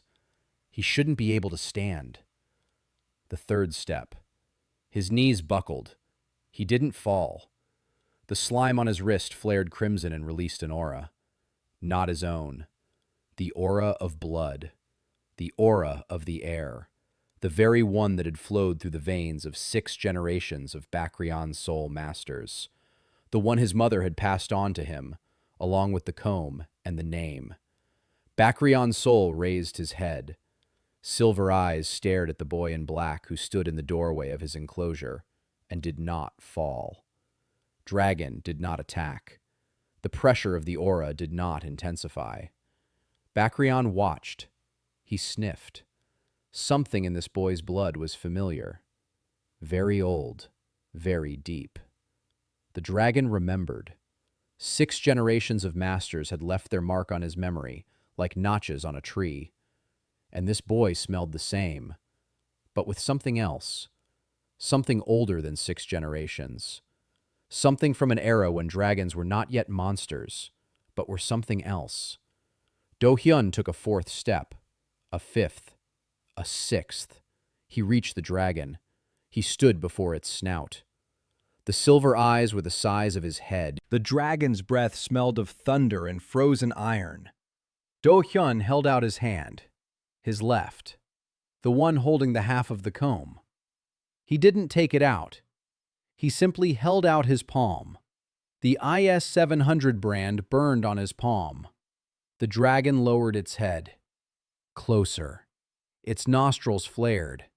It wasn't sniffing his hand. It was sniffing the blood flowing beneath his skin. The dragon's hot breath hit Do-hyeon in the face and singed his eyebrows. A scale on the dragon's snout twitched. A single scale, at the edge of the lower jaw. It shifted, and a drop emerged from beneath it. Dragon's blood. Silver. Thick. Glowing. Baekryong's soul gave him the drop himself. Didn't let him take it. Gave it. Do-hyeon held out his finger. The drop fell onto the pad of his index finger and was instantly absorbed into the mucus. The reaction hit so hard that Do-hyeon was thrown back 2 meters. His back slammed into the wall. The air was knocked out of his lungs. Pain, but not physical. Deeper. A white light flashed in his head and faded. Something was gone. Something important. He lay on the floor and tried to remember his mother's face. He couldn't. Warm hands, a voice, a scent. He remembered it all. A face. Emptiness. A white spot where her features should have been. The first mirror had taken its toll. An SS rank copy had cost him his mother's face. Forever. He knew he would pay. He had chosen this consciously, and yet, on the floor of the Bakryon soul enclosure, with the dragon's silver blood in the slime on his wrist, he felt something inside break quietly and irrevocably, like jade against stone. Bakryon's soul looked down at him. The dragon did not close its eyes. It didn't look away. It watched and waited, as if it wanted to make sure the boy would get up. Do-hyeon stood up. He wiped the blood from his nose. He ran his hand over his face. The slime on his wrist pulsed with a new frequency. Low. Heavy. Womb-like. Something enormous was brewing inside it. Something silver. Something with wings. 24 hours, maybe less with the Serion accelerator, and he would have his own Bakryon soul. Crimson, 1.5 times larger than the original. IS, approximately 29,000. He turned toward the exit. He stopped at the threshold of the enclosure and looked at the dragon over his shoulder. "I'll come back for you. For real." Bakrion's soul closed his eyes. Do-hyeon left the same way, past the sleeping guard, Through the tunnel, past the bars. The lock clicked shut behind him. The snow was falling thicker. The music in the main hall grew louder. Grandfather Gwangjo was raising a toast to the clan's prosperity. Minsu smiled with the corner of his mouth. No one knew that in the basement of their menagerie, a 14-year-old boy had just stolen a drop of blood from their greatest treasure and paid for it with his own mother's face. Do-hyeon walked through the snow back to the academy. He pressed his hand to his chest. The slime burned. His pulse pounded in his temples. He didn't feel the cold. Only emptiness where the features of the person dearest to him had once been. He took out the comb. He looked at the mirrored pattern. He couldn't remember the shape of his mother's eyes. He remembered that she had been crying when she gave him the comb. He remembered the warmth of her hands. He remembered her voice, her face. Emptiness. White. Smooth. Like a mirror without a reflection. He clenched the comb and quickened his pace. In his pocket, next to the comb, slime was growing a dragon's shadow. 120 days ago, he had stood at the gates of this estate with an IS-7. Now he was leaving with the blood of an SS-rank dragon and emptiness in place of his mother's face. The price is rising. The army is growing. The man inside him is shrinking. But he had no intention of stopping. Baekran's shadow matured on the 144th day. Not in a day, in 24 days. The Serion accelerator couldn't handle it. The SS rank turned out to be a different breed. The slime wasn't just growing a copy, it was building a world inside itself, a separate space for a creature that didn't fit into an ordinary shadow pocket. Do-hyeon felt it every night, the heat inside his wrist, the pulsation that woke him at exactly 3 o'clock every night, as if a dragon inside the slime were tossing and turning in its sleep, lashing its tail against the walls of its dark cradle. The IS was growing, slowly but unstoppably. Every morning, Do-hyeon checked his palm. 800, 950, 1,100, 1,200. By the 144th day, the mark read 2,800. He no longer hid the number. Not entirely. He lowered it to 1,200 for the Academy's records, enough to get into the mainstream, enough to qualify for the Seven Towers tournament. Not enough to attract the attention of the Kimi Lodge, he hoped. A lot had happened over those 24 days. Do-hyeon had passed the first semester qualifying rounds, 12 copies in the Shadow Archive, Cerberus, Harpy, Stonewolf, Firecrab, Thunderbird, Battle Scorpion, Wyvern of the So Clan, Ice Boa, Iron Beetle, Sand Chimera, Storm Mole, and the maturing Baekran Soul. 11 finished shadows, and one that had devoured his mother's face and still hadn't opened its eyes. Day 144, 3 in the morning. Do-hyeon woke up not from the heat, from the cold. The slime on his wrist had turned icy, for the first time ever. He raised his hand. The surface of the slime was smooth as glass, and the ceiling of his room was reflected in it. Only, there was no ceiling in the reflection. There was the sky, silver, endless. And in that sky, a dragon spread its wings, crimson scales, silver eyes like the originals, but with a red rim around the pupil, wings wider than Baekran's Soul's, 1.5 times wider.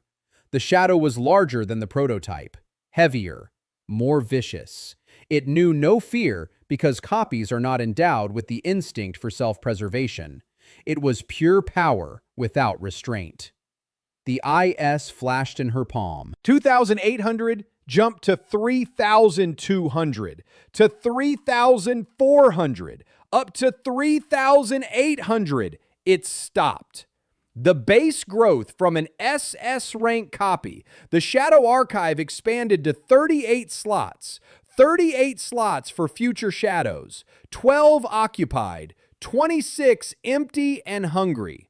Do-hyeon clenched his fist. The dragon inside the slime closed its wings and curled up. It fell asleep. It waited. Not yet. There were still 100 days left until the tournament. 100 days to fill the remaining slots. 100 days for Min-soo to forget about him.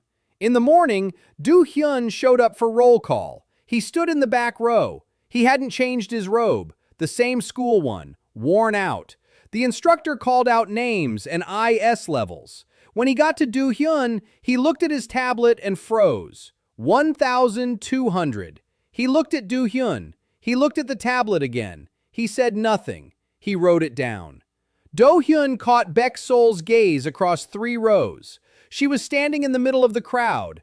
IS 3800, an icy straight A student, a notebook in her pocket. She looked at the board with his number and tilted her head slightly, like a bird that had spotted an unfamiliar movement in the grass. Not fear, not surprise, calculation. After roll call, she approached him. For the first time all semester. 1,200. Ago, it was 340. A 3.5-fold increase in 30 days. Impossible for an F-rank slime. Possible for mine. Solia stared at him for 5 seconds. Her eyes were gray and cold like a winter lake you don't want to dive into but can't look away from. You're going to the tournament? Yes. Against Min-soo? Yes. She took out her notebook, flipped through it, found a page, turned it toward him. A table. Names. IS. Monsters. Weaknesses. Battle schedule. Strategies. She kept a file on every participant in the main bracket. 32 fighters. 32 pages. His page was the last one. Almost empty. Just a name. IS. A question mark where the monster should be. Question marks where the strategies should be. The whole page was full of question marks. I don't trust you. Do-hyun didn't blink. But I trust your counter. She closed the book. If you make it to the quarterfinals, I want to be in your corner. Not out of sympathy, out of calculation. I need an ally who's growing faster than anyone else. What do you want in return? Information.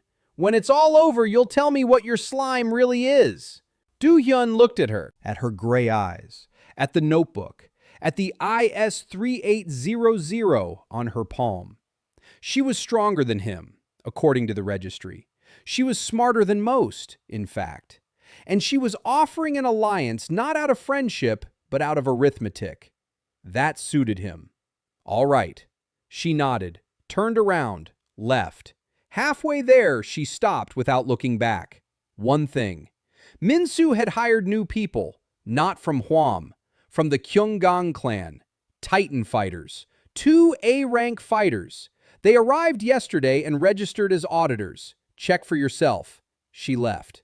Do-hyun checked. Taeho confirmed it an hour later. 2 new faces in the upper tier. The Kyunggang clan.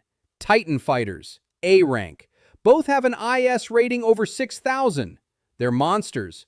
Kyunggang subtype stone titans. Huge, slow, invulnerable. Not mercenaries for night raids. Tournament fighters. Min-soo wasn't preparing for a back alley brawl. Min-soo was preparing for the arena.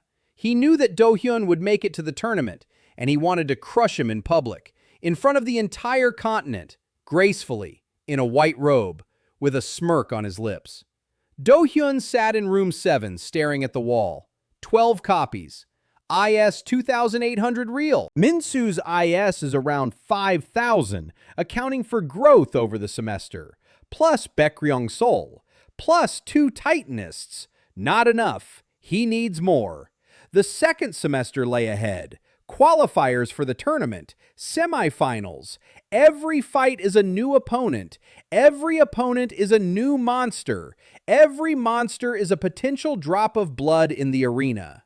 The tournament arena was the perfect place to gather. Fighters sustained wounds. Monsters lost blood on the sand. Everything was out in the open. But no one checks the sand after a fight. No one except Do-hyun. He took out the comb, ran his finger over the mirror-like pattern, tried to remember his mother's face. Emptiness. A smooth white abyss in place of his most cherished memory.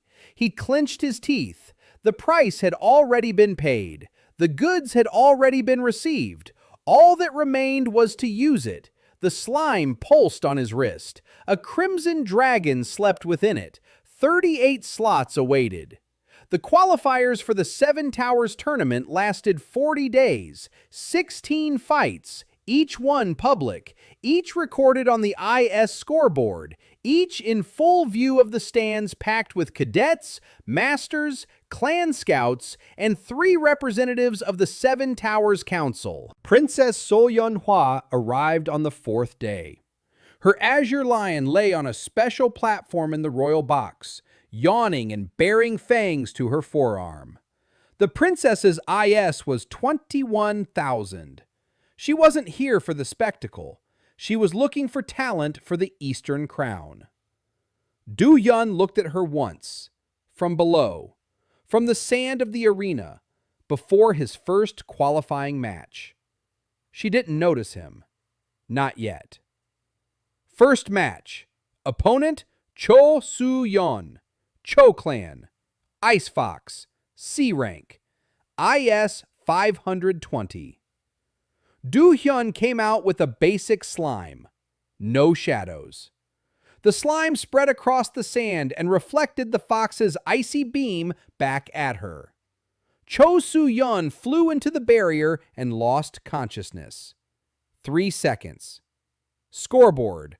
Winner, Choi Do-hyeon. IS displayed, 1,200. The hall clapped politely. Nothing special.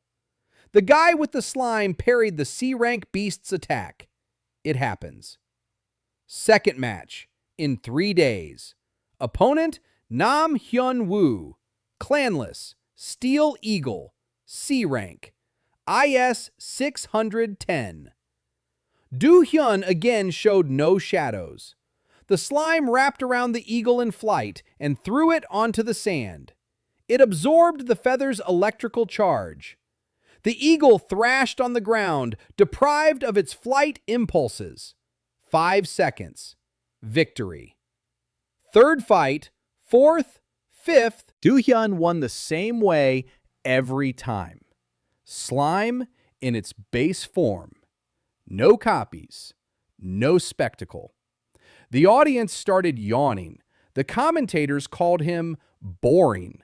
Effective, but boring. A homeless guy with slime wins without a fight. Who cares? Everything changed in the 6th match. Opponent, Hong Tae-gil, Hwam Clan, Phoenix Chua, A rank, IS 4,800. His first A rank opponent. The arena woke up. The stands roared. Phoenix Chua was beautiful. Scarlet plumage, wings of living flame. When he spread them, the heat hit the front rows and several spectators covered their faces. The IS display glowed with 2 numbers. Hong Tae-gil, 4,800. Choi Do-hyeon, 1,200. A 4-fold advantage. Tae-gil didn't even bother to give a command. The Phoenix attacked on its own. A pillar of fire crashed down into the center of the arena. The sand exploded into shards of glass. The heat melted the barrier on the left side. 2 rescue mages raised their shields over the stands. When the fire dissipated, there was a crater where Do-hyeon had been. Empty. Tae-gil smiled. Then he heard a sound behind him. A quiet sound. A glassy chime. Like 100 little bells. He turned around. Do-hyeon was standing behind him. Unharmed. Unscathed. His robe wasn't singed. His hair was intact. In his right hand, the slime glowed dimly. Mirrored. It had absorbed the Phoenix's fire entirely. The entire attack. And now a crimson flame burned inside it. A foreign flame. Do-hyeon raised his hand and opened his palm. The The slime shot the flame back, with double the force. A pillar of fire struck the phoenix from below. The bird screeched. Its own fire had scorched its feathers. The phoenix collapsed onto the sand. Its wings went out. The IS display flashed red. Winner, Choi Do-hyeon. The hall was silent for 3 seconds. Then it erupted. Princess So Yeon-hwa rose from her chair for the first time in 4 days. She beckoned her assistant and whispered something in her ear without taking her eyes off the arena. The assistant nodded and pulled out a tablet for notes. In the master's box, An Hyuk-chun rubbed his chin. Next to him, Master Jang Eun-ho sat as white as a sheet. The old man wasn't looking at Do-hyun. He was looking at the slime, at how it burned with a foreign flame. His lips moved. He repeated a single word, silently, over and over. The first mirror, the first mirror, the first mirror. Do-hyun left the arena. In the corridor beneath the stands, he stopped and pressed his palm against the wall. He was breathing heavily. The slime had absorbed the A-rank strike, but it had come at a high cost. His own IS had dropped by 200 units for 3 minutes before recovering. Deflecting an attack of such power drained his reserves. He couldn't do this constantly. But the audience didn't know that. The audience saw a boy who had taken the Phoenix's fire head-on and it back to its sender. The audience saw the numbers. 1,200 against 4,800, and 1,200 won. Taeho was waiting at the exit. His face was red with excitement. The hamster was jumping on his shoulder like a wind-up toy. "You're crazy! You just fought off the Phoenix of the Chua clan of Hwam! Do you realize what that means? It means that after the fight, the Phoenix's blood was left on the sand." Taeho froze. Do-hyun looked at him. Sand. Blood. Evening cleanup in 4 hours. Taeho understood. He ran. By evening, he brought a rag soaked in the scarlet blood of Chukwa the Phoenix. A rank. IS 4,800. Coefficient 1.8. The shadow will have an IS of 8,640. Do-hyun fed the blood to the slime. The orb flashed gold. A new copy. The first A rank. The counter was rising. After the 6th qualifying battle, there were still 10 left. Every battle left fresh blood on the sand. Do-hyun advanced further. He won. He collected. The 7th battle brought him a B-rank sea serpent scale. The 8th was a tuft of B-rank thunder tiger fur. The 9th was a C-rank stone ox horn. The 10th was a C-rank wind falcon feather. In every battle, he showed exactly what was needed to win, not a drop more. Slime in its basic form. Deflection, absorption, counterattack. The same pattern over and over. The spectators were used to it. The commentators yawned. A boring fighter. Effective but predictable. The same slime. The same tactics. Do-hyun let them think that. Everyone who underestimated him gave him time. Time was the only resource he lacked. Day 180, the qualifying finals. Opponent, Hong Tae-gil. Again, a rematch. The Hwam clan secured him a spot in the finals through the council by demanding a rematch under the rule of the right to a rematch in the event of a technical defeat. Tae-gil entered the arena a different man. Angry, silent. His phoenix was larger, brighter. The Hwam clan had fed the bird the essence of enhancement. His IS rose from 4,800 to 5,100.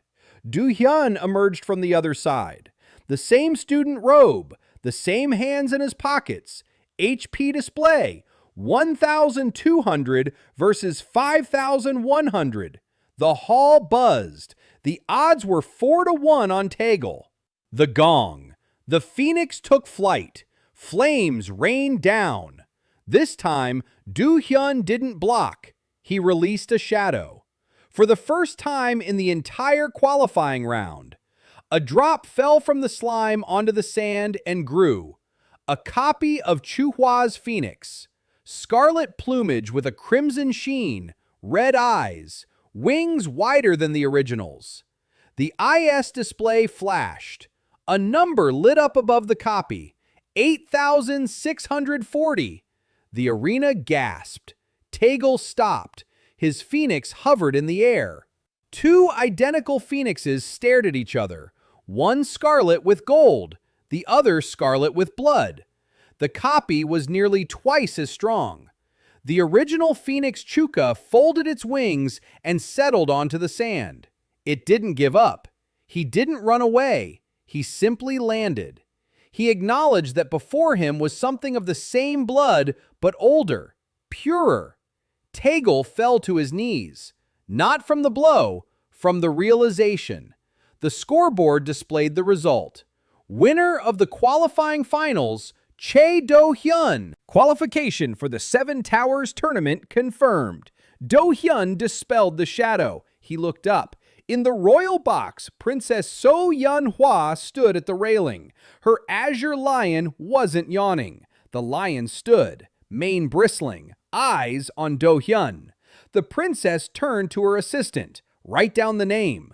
Choi Do-hyeon. No last name. Just Do-hyeon. The 200th day, the Seven Towers Council Observatory, the upper tier of the Academy, a restricted area where only authorized magisters and council representatives were permitted. Do-hyeon had no authorization. Do-hyeon had a map that Tae-ho had copied from an archival scroll in the administrative office, and slime that could turn into a mirror. The observatory operated at night. During the day, it stood empty. Security consisted of a single B-rank magical seal on the main doors. Do-hyeon didn't go through the doors. He found a ventilation shaft on the outer wall of the tower. Narrow, icy. The wind blew in his face with such force that it stripped the skin from his cheekbones. He crawled for 20 minutes. Slime wrapped around his fingers and clung to the stone, helping him hold on. The duct led to a utility room behind the wall of the observatory's main hall. Through the grate, Do-hyeon could see the hall. It was enormous, a domed glass ceiling through which the sky was visible.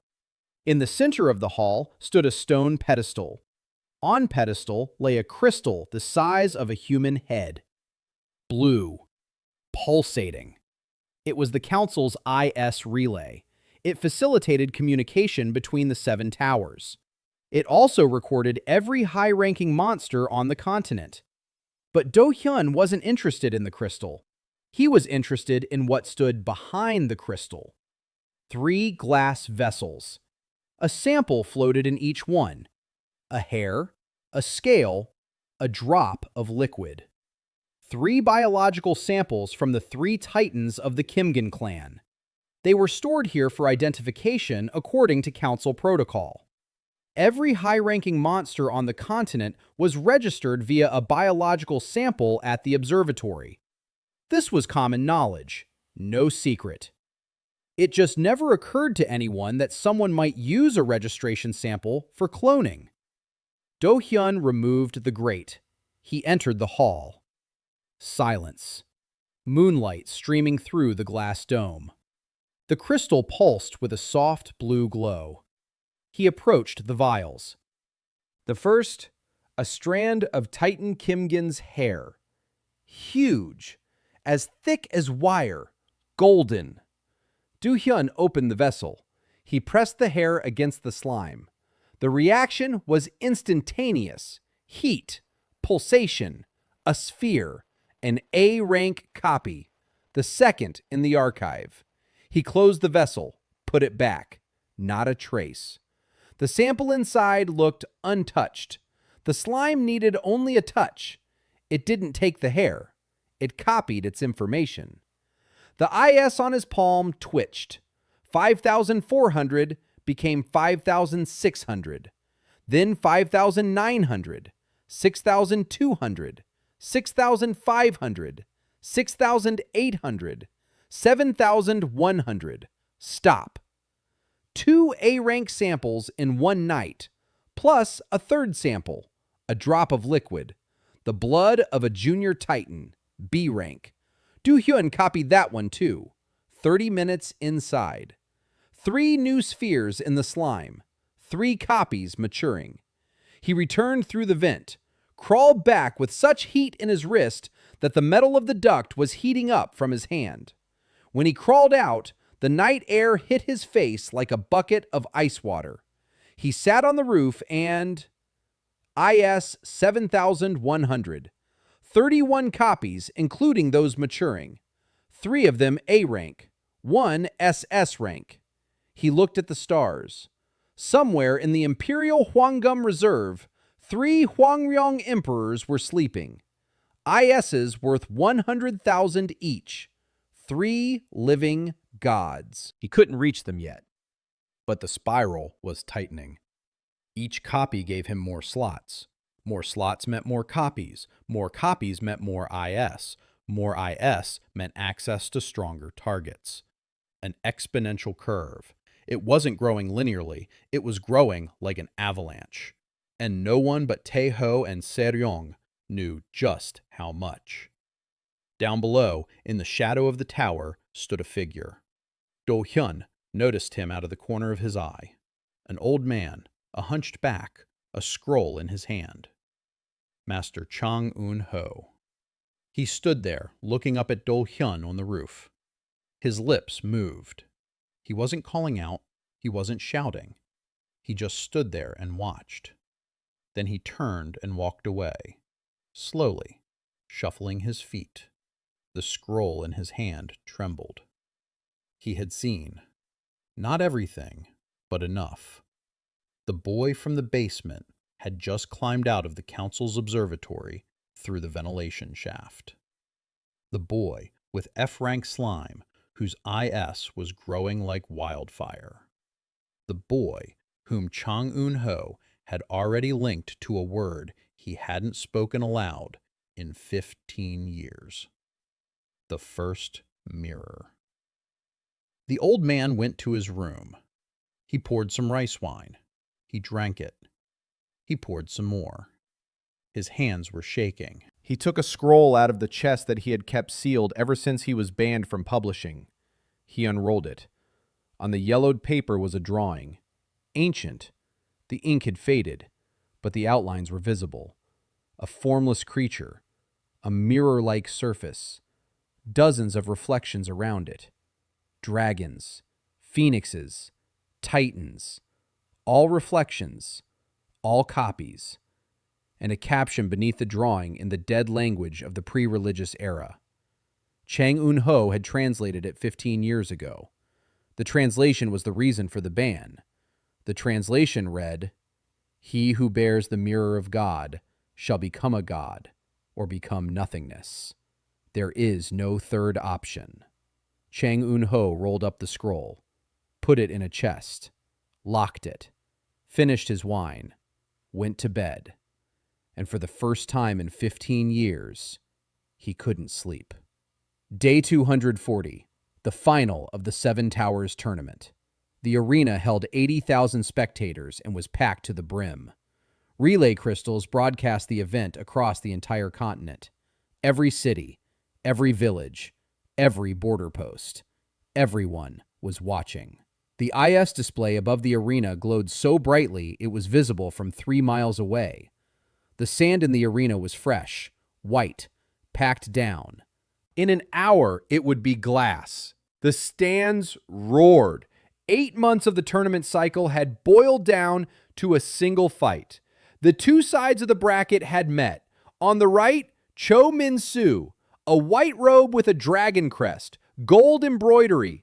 Behind him, 2 Titan warriors of the Kyunggang clan in full battle gear. They walked as his entourage by right of clan allies, but everyone knew they weren't here for show. Min-soo walked across the sand and smiled. That very smile, the corner of his mouth, the IS display flashed. Cho Min-soo, IS-4950. The hall roared, nearly 5,000. Behind the air, Baekryong Sol spread its wings. Silver scales reflected the light of the display in 1,000 glints. The dragon's breath turned the strip of sand beneath him into a glass path. Beautiful, terrifying, majestic. The broadcast cameras turned to the left side of the arena. Silence. Do-hyeon emerged from the tunnel, alone. A student's robe, worn, hands in his pockets. No monster, no entourage, no coat of arms. The IS display flashed. It lit up. Choi Do-hyeon, IS 11,800. The silence became physical. It pressed against the eardrums. 80,000 people stopped breathing at the same time. 11,800. Elder Gu Byung-soo in the box dropped his wine cup. Wine spilled onto his white robe. He didn't notice. He stared at the scoreboard, his mouth opening and closing silently. There were 7 at the ceremony, 340 on the exam, 1,200 in the preliminaries. Now, 11,800 in 8 months. This isn't growth. This isn't training. This is something that has no name in the textbooks. In the royal box, Princess So Yeon-hwa turned pale. Her azure lion flattened its ears and lay down. An A-rank monster with an IS of 8,000 lay down in front of the boy in the arena. He felt the pressure. Through the walls of the box, through the glass, across 100 meters of distance. An Hyuk-chun, the academy's rector, stood at the railing. His knuckles turned white. In 30 years as rector, he had seen thousands of battles, thousands of numbers. Not a single one had made him stand like this. Min-soo stopped smiling, for the first time in public. His hand twitched toward the sword at his belt, a reflex. He looked at the scoreboard, at the number next to his cousin's name, then at his own. 4,950 to 11,800. He swallowed, but he didn't back down. He was Che Min-soo, the genius of the second branch, the dragon's heir. He couldn't back down in front of the entire continent. Little brother. Min-soo's voice was steady, almost. You came to die in a beautiful place. Thank you. He raised his hand. Baekryong Sol spread his wings to their full span, 10 meters from tip to tip. A silver wall. The dragon opened its mouth. A white beam of breath struck the arena. The sand boiled. The glass melted. The heat melted the stone at the point of impact.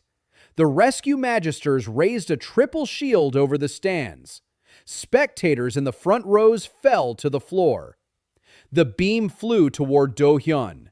White, pure, capable of melting the city wall. Do-hyeon didn't move. The shadow at his feet rose vertically. A black wall, a mirror-like surface. The beam struck the shadow and vanished, entirely, without a trace. The shadow absorbed the breath of the SS-rank dragon like a sponge absorbs a drop of water. Min-soo exhaled through clenched teeth. Baekryong attacked again. A double beam. Left, right, a crossfire strike. The shadow split into 2 walls. It absorbed both. Min-soo shouted a command. Baekryong struck with his claws, a direct physical blow. A ton of silver steel crashed down on Do-hyeon. The shadow extended a tentacle and intercepted the dragon's paw in midair. Baekryong Sol wheezed. He twitched. He couldn't break free. The shadow held him as a child holds a butterfly by the wing. Do-hyeon pulled half a jade comb from his bosom. He held it up to the light. He turned it so Min-soo could see. The dragon's silver scales reflected the light of the jade. Do-hyeon spoke, quietly, but the crystal transmitters carried every word throughout the arena, across the entire continent. You broke him. Now I will break you. He opened his palm. Slime dripped onto the sand, and the cascade began. The shadow of Baekryong Sol rose first, crimson, 1.5 times larger than the original, silver eyes rimmed with red. Its wings obscured half the sky above the arena. The IS display flashed. The number above the copy? 29,160. The hall gasped. One voice. 80,000. Behind the shadow of Baekryong, the phoenix Chuka rose, scarlet and crimson. IS 8,640.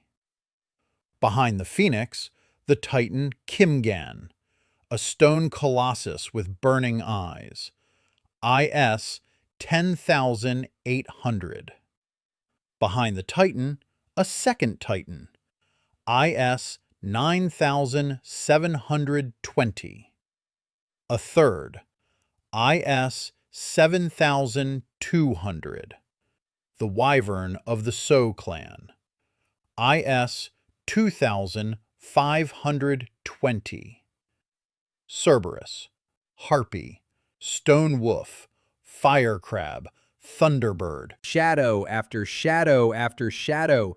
38 silhouettes rose from the shadow of a single boy. An IS number glowed above each one. The numbers added up. The display couldn't keep up. The symbols flickered, red, then white, then they burned out. The system was crashing. The total IS of the shadows exceeded the maximum value the scoreboard could display. An Hyup-chun, in the box, voiced what everyone was thinking. This isn't possible. This, 3 beasts higher than my own. His voice trembled. For the first time in 30 years, the original Baekryong Sol looked at his dark copy. The copy looked back. The same eyes, the same curve of the neck, the same line of the wings, only bigger, only stronger, only without fear. Baekryong Sol folded his wings, slowly. He lowered his head. He bent his front paws and lay down before Do-hyeon. The dragon recognized the master of blood, not Min-soo, Do-hyeon. Before the eyes of 80,000 spectators and the entire continent via broadcast, Min-soo stood alone on the glass sand. His dragon lay before his cousin. His white cloak was gray with dust. His smile had vanished. In its place was the face of a child who, for the first time in his life, realized he wasn't the boss. Do-hyeon approached him. Not quickly. One step. Another step. Min-soo didn't move. He couldn't. His legs wouldn't obey him. 38 shadows stood behind Do-hyeon like a silent army. Do-hyeon reached out and ran his finger along Min-soo's cheek. Gently, like the touch of a feather. There was a scratch on his cheek, an old one, from a shard of the comb Min-soo had broken on the first day. A drop of blood welled up on the scratch.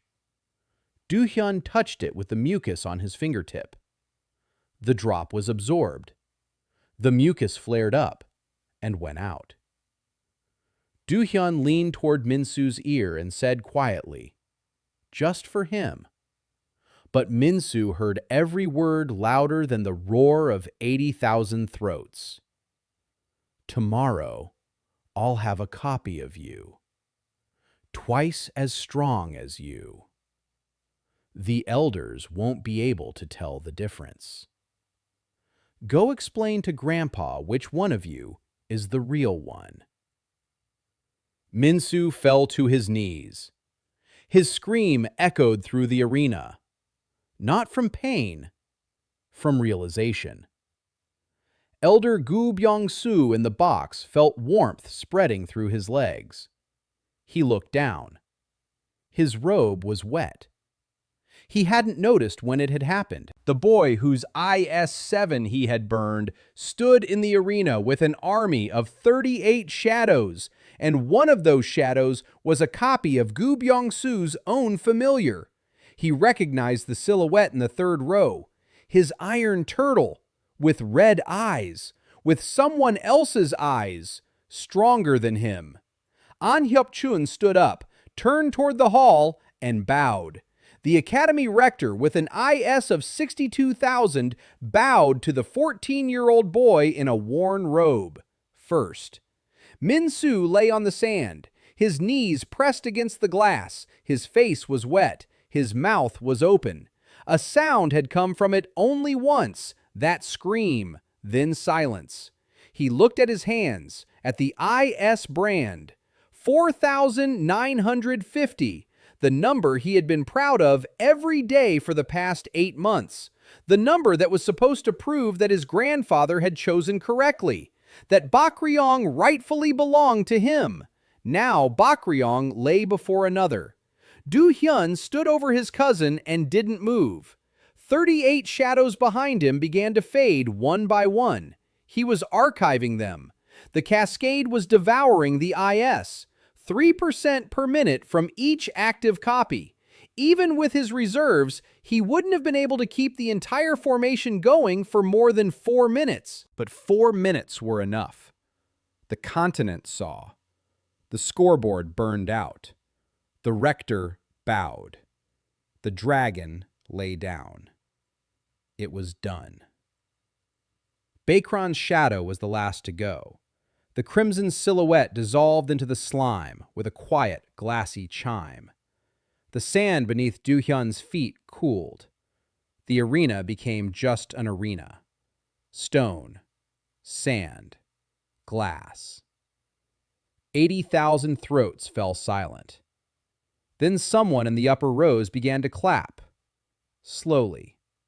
One person. Followed by a second. A third. A wave rolled through the stands and swept over the arena with a roar that made the walls tremble. Do-hyeon didn't hear it. He was looking at his grandfather. Che Guan-jo sat in the East Tower box. His hand rested on the armrest. A jade armrest. A crack ran through the entire stone. Grandfather squeezed it so hard that the jade cracked. His face was impassive. His eyes were open, but there was no malice in them.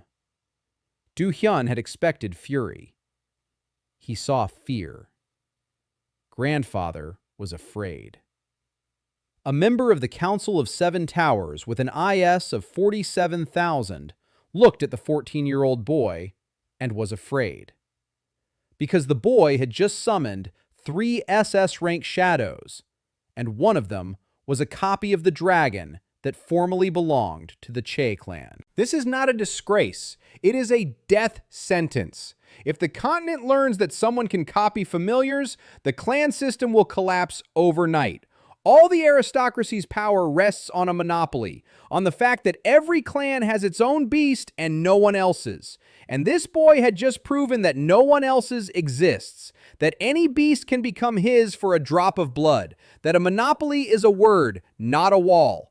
Gwangjo turned to the man beside him, Mo Gyung-soo, the seeker in a black robe, dead eyes. They exchanged glances. Gwangjo didn't say a word, but Mo Gyung-soo nodded. He understood the order. Not now, not here, but soon, very soon. Do-hyeon felt his grandfather's gaze like a needle prick between his shoulder blades. He didn't turn around. He walked toward the arena exit. 38 shadows lay sleeping in the slime. The original Baekryon's soul was still lying on the sand. He didn't get up. He didn't follow Min-soo. The arena guards didn't know what to do. The dragon refused to obey his former master. Formally, the bond hadn't been severed. Min-soo was still Baekryon's tamer on paper. But the dragon lay on the sand and didn't move. He was waiting for someone else. In the corridor beneath the stands, they were waiting for Do-hyeon. Baek Sola stood against the wall. Her notebook was closed. Her arms were crossed over her chest. IS-3800 glowed with a cold light in her palm. She looked at Do-hyeon. for a long time. For the first time, there was no calculation in her eyes. There was something else, something she couldn't name herself. She opened the notebook to his page. The page was full, filled to the last line. The names of the shadows, each one's IS, their positions in the cascade, activation time, deactivation time, IS consumption per minute, everything. She had recorded everything during the 4-minute battle. You owe me an answer. I know. Later. She nodded, put the book away, and did something Do-hyeon didn't expect. She held out her hand. He shook it. Her hand was cold. His was hot from the slime. A current passed between them. Not magical, just two people who saw each other clearly and didn't look away. Taeho burst into the hallway like a bowling ball, red, sweaty. The hamster on his shoulder squealed with delight. You just, to the whole continent, Do-hyeon! I know, you're finished. Do-hyeon looked at him. Taeho wasn't joking. His eyes were wet, but not with joy. You showed everything, all 38 of them. They all saw, all the clans, the council, the Kimi Lodge, if it exists, everyone. Now they know you can copy other people's monsters. They'll come for you. Not Min-soo, not Grandpa. Everyone. Do-hyeon was silent for a second. I know. Then why? Because I need one specific person to see it. Taeho frowned. Who? Do-hyeon didn't answer. He stepped out of the corridor into the open courtyard behind the arena. The night air, snow, torches, the roar of the crowd beyond the walls. He raised his head to the sky. Se-ryong stood in the shadows by a column. She didn't approach, didn't congratulate him. She was looking up at the same spot Do-hyeon was looking at. The sky was clear. The stars burned with a cold white light. Then one of the stars flickered. It went out and opened. A golden eye, huge, the size of the moon. It hung in the clouds and looked down, not at the arena, not at the city, at Do-hyeon. The pupil narrowed. The golden iris flashed so brightly that the shadows on the ground turned black and sharp, as if it were noon. Princess So-yeon-hwa ran out onto the balcony of the royal box. Her face was pale. The azure lion behind her whimpered, pressed against the floor. Hwangryun, the imperial dragon. Him. He's looking this way. One of the 3 living gods of Hwangryun, an IS worth 100,000. A creature that hadn't left the Hwangum Reserve in 100 years. Ever since the day the secret lodge of Kimi dismembered the primordial creator god and destroyed the clan of guardians of the first mirror. He sensed it. Across thousands of miles, through the walls of the reserve, through 100 years of silence. A fragment of his slain brother awoke. The slime on Do-hyeon's wrist flared, brighter than ever. Not crimson, golden. The same gold that burned in the eye above the clouds. The answer. The reflection. The mirror recognized the one who looked into it. An Hyuk-chun stood on the academy's balcony next to the princess and looked up at the sky. His face was gray. His hands trembled. He had seen Hwangryun once in his life, 30 years ago, at the inauguration of the new emperor. A dragon flew over the palace, and all the flowers within a mile's radius died from its shadow. Not from the cold, from the pressure of a life that was too great for the ordinary world. Now that dragon was looking down at a 14-year-old boy in a worn robe with slime on his wrist. Chang Eun-ho stood by the window in his room, a scroll in his hands, that very one, with the image of the first mirror. He looked at the golden eye in the sky, and his lips moved. He who bears the mirror of God will become a god or become nothingness. There is no third option. Min-soo sat alone on the sand of the arena, Baekryon's soul was gone. The dragon rose and flew away when the eye opened in the sky. He flew upward, toward the golden light, toward the one who called. Minsu was left without a dragon, without a smile, without the name he had spent 8 months building. In the box of the Eastern Tower, Che Guangzhou looked up at the sky, and his face was that of a man who had finally realized he had been playing the wrong game. He thought he was fighting his grandson for the dragon. He was fighting a fragment of a god for the right to exist. Mo Gyung-soo stood next to his grandfather, and for the first time in his entire life, as a faceless, nameless, clanless mercenary, he felt his dead eyes grow wet. Not from fear, from awe. He saw the world changing in real time. Do-hyeon stood in the courtyard and looked into the golden eye. The slime burned on his wrist. His mother's comb lay in his pocket. He didn't remember his mother's face, but he remembered her voice. "Baekryong is waiting for you, son." Not Baekryong. Not the dragon. Something more than that. She knew from the very beginning. Do-hyeon raised his hand to the sky. His palm bore the mark IS-11800. The golden eye narrowed even further. The pupil became a vertical slit. The dragon god looked at the boy's palm, at the number, at the slime that burned with its own light, at the fragment of his dead brother who lived and grew and copied the world around him. Do-hyeon lowered his hand. The corner of his mouth twitched, for the first time in 8 months. "All right, so I'll have a copy of you, too." The golden eye blinked. It closed. The sky returned to normal. The stars came back. But everyone who saw it remembered. Hwanrian the Emperor had left the sanctuary for the first time in 100 years. He looked at the boy, and the boy looked back. Not down, not to the side, straight ahead. Somewhere deep within the continent, in an underground hall unknown to any textbook, 3 figures in golden masks sat around a table. The table was carved from bone, human bone. One figure raised its head. "The keeper has awakened." The second figure, "So the fragment is active." The third figure, "Find him, bring the mirror, destroy the vessel." The secret lodge of Kimi. The 3 clans that 100 years ago dismembered the god and destroyed his guardians. They knew that the first mirror had awakened. They did not yet know that the vessel was a 14-year-old boy with an IS of 11,800 and an army of 38 shadows. They would find him soon. Do-hyeon walked across the courtyard back toward the academy. Snow settled on his shoulders. The slime was cooling. The comb in his pocket was warm. He didn't look back. Ahead lay the night. Beyond the night, the second semester. Beyond the semester, the answers. Who killed the Sun Clan? Who his mother was?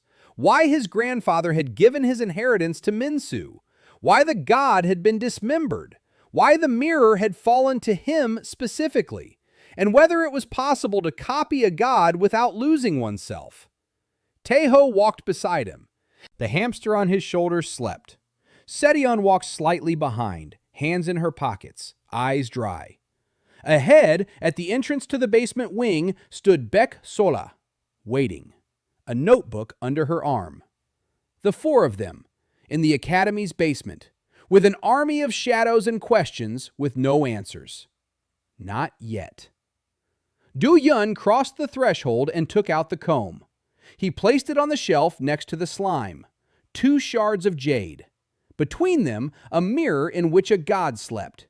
He said nothing aloud, but the slime flickered in the darkness, briefly, golden, like a promise.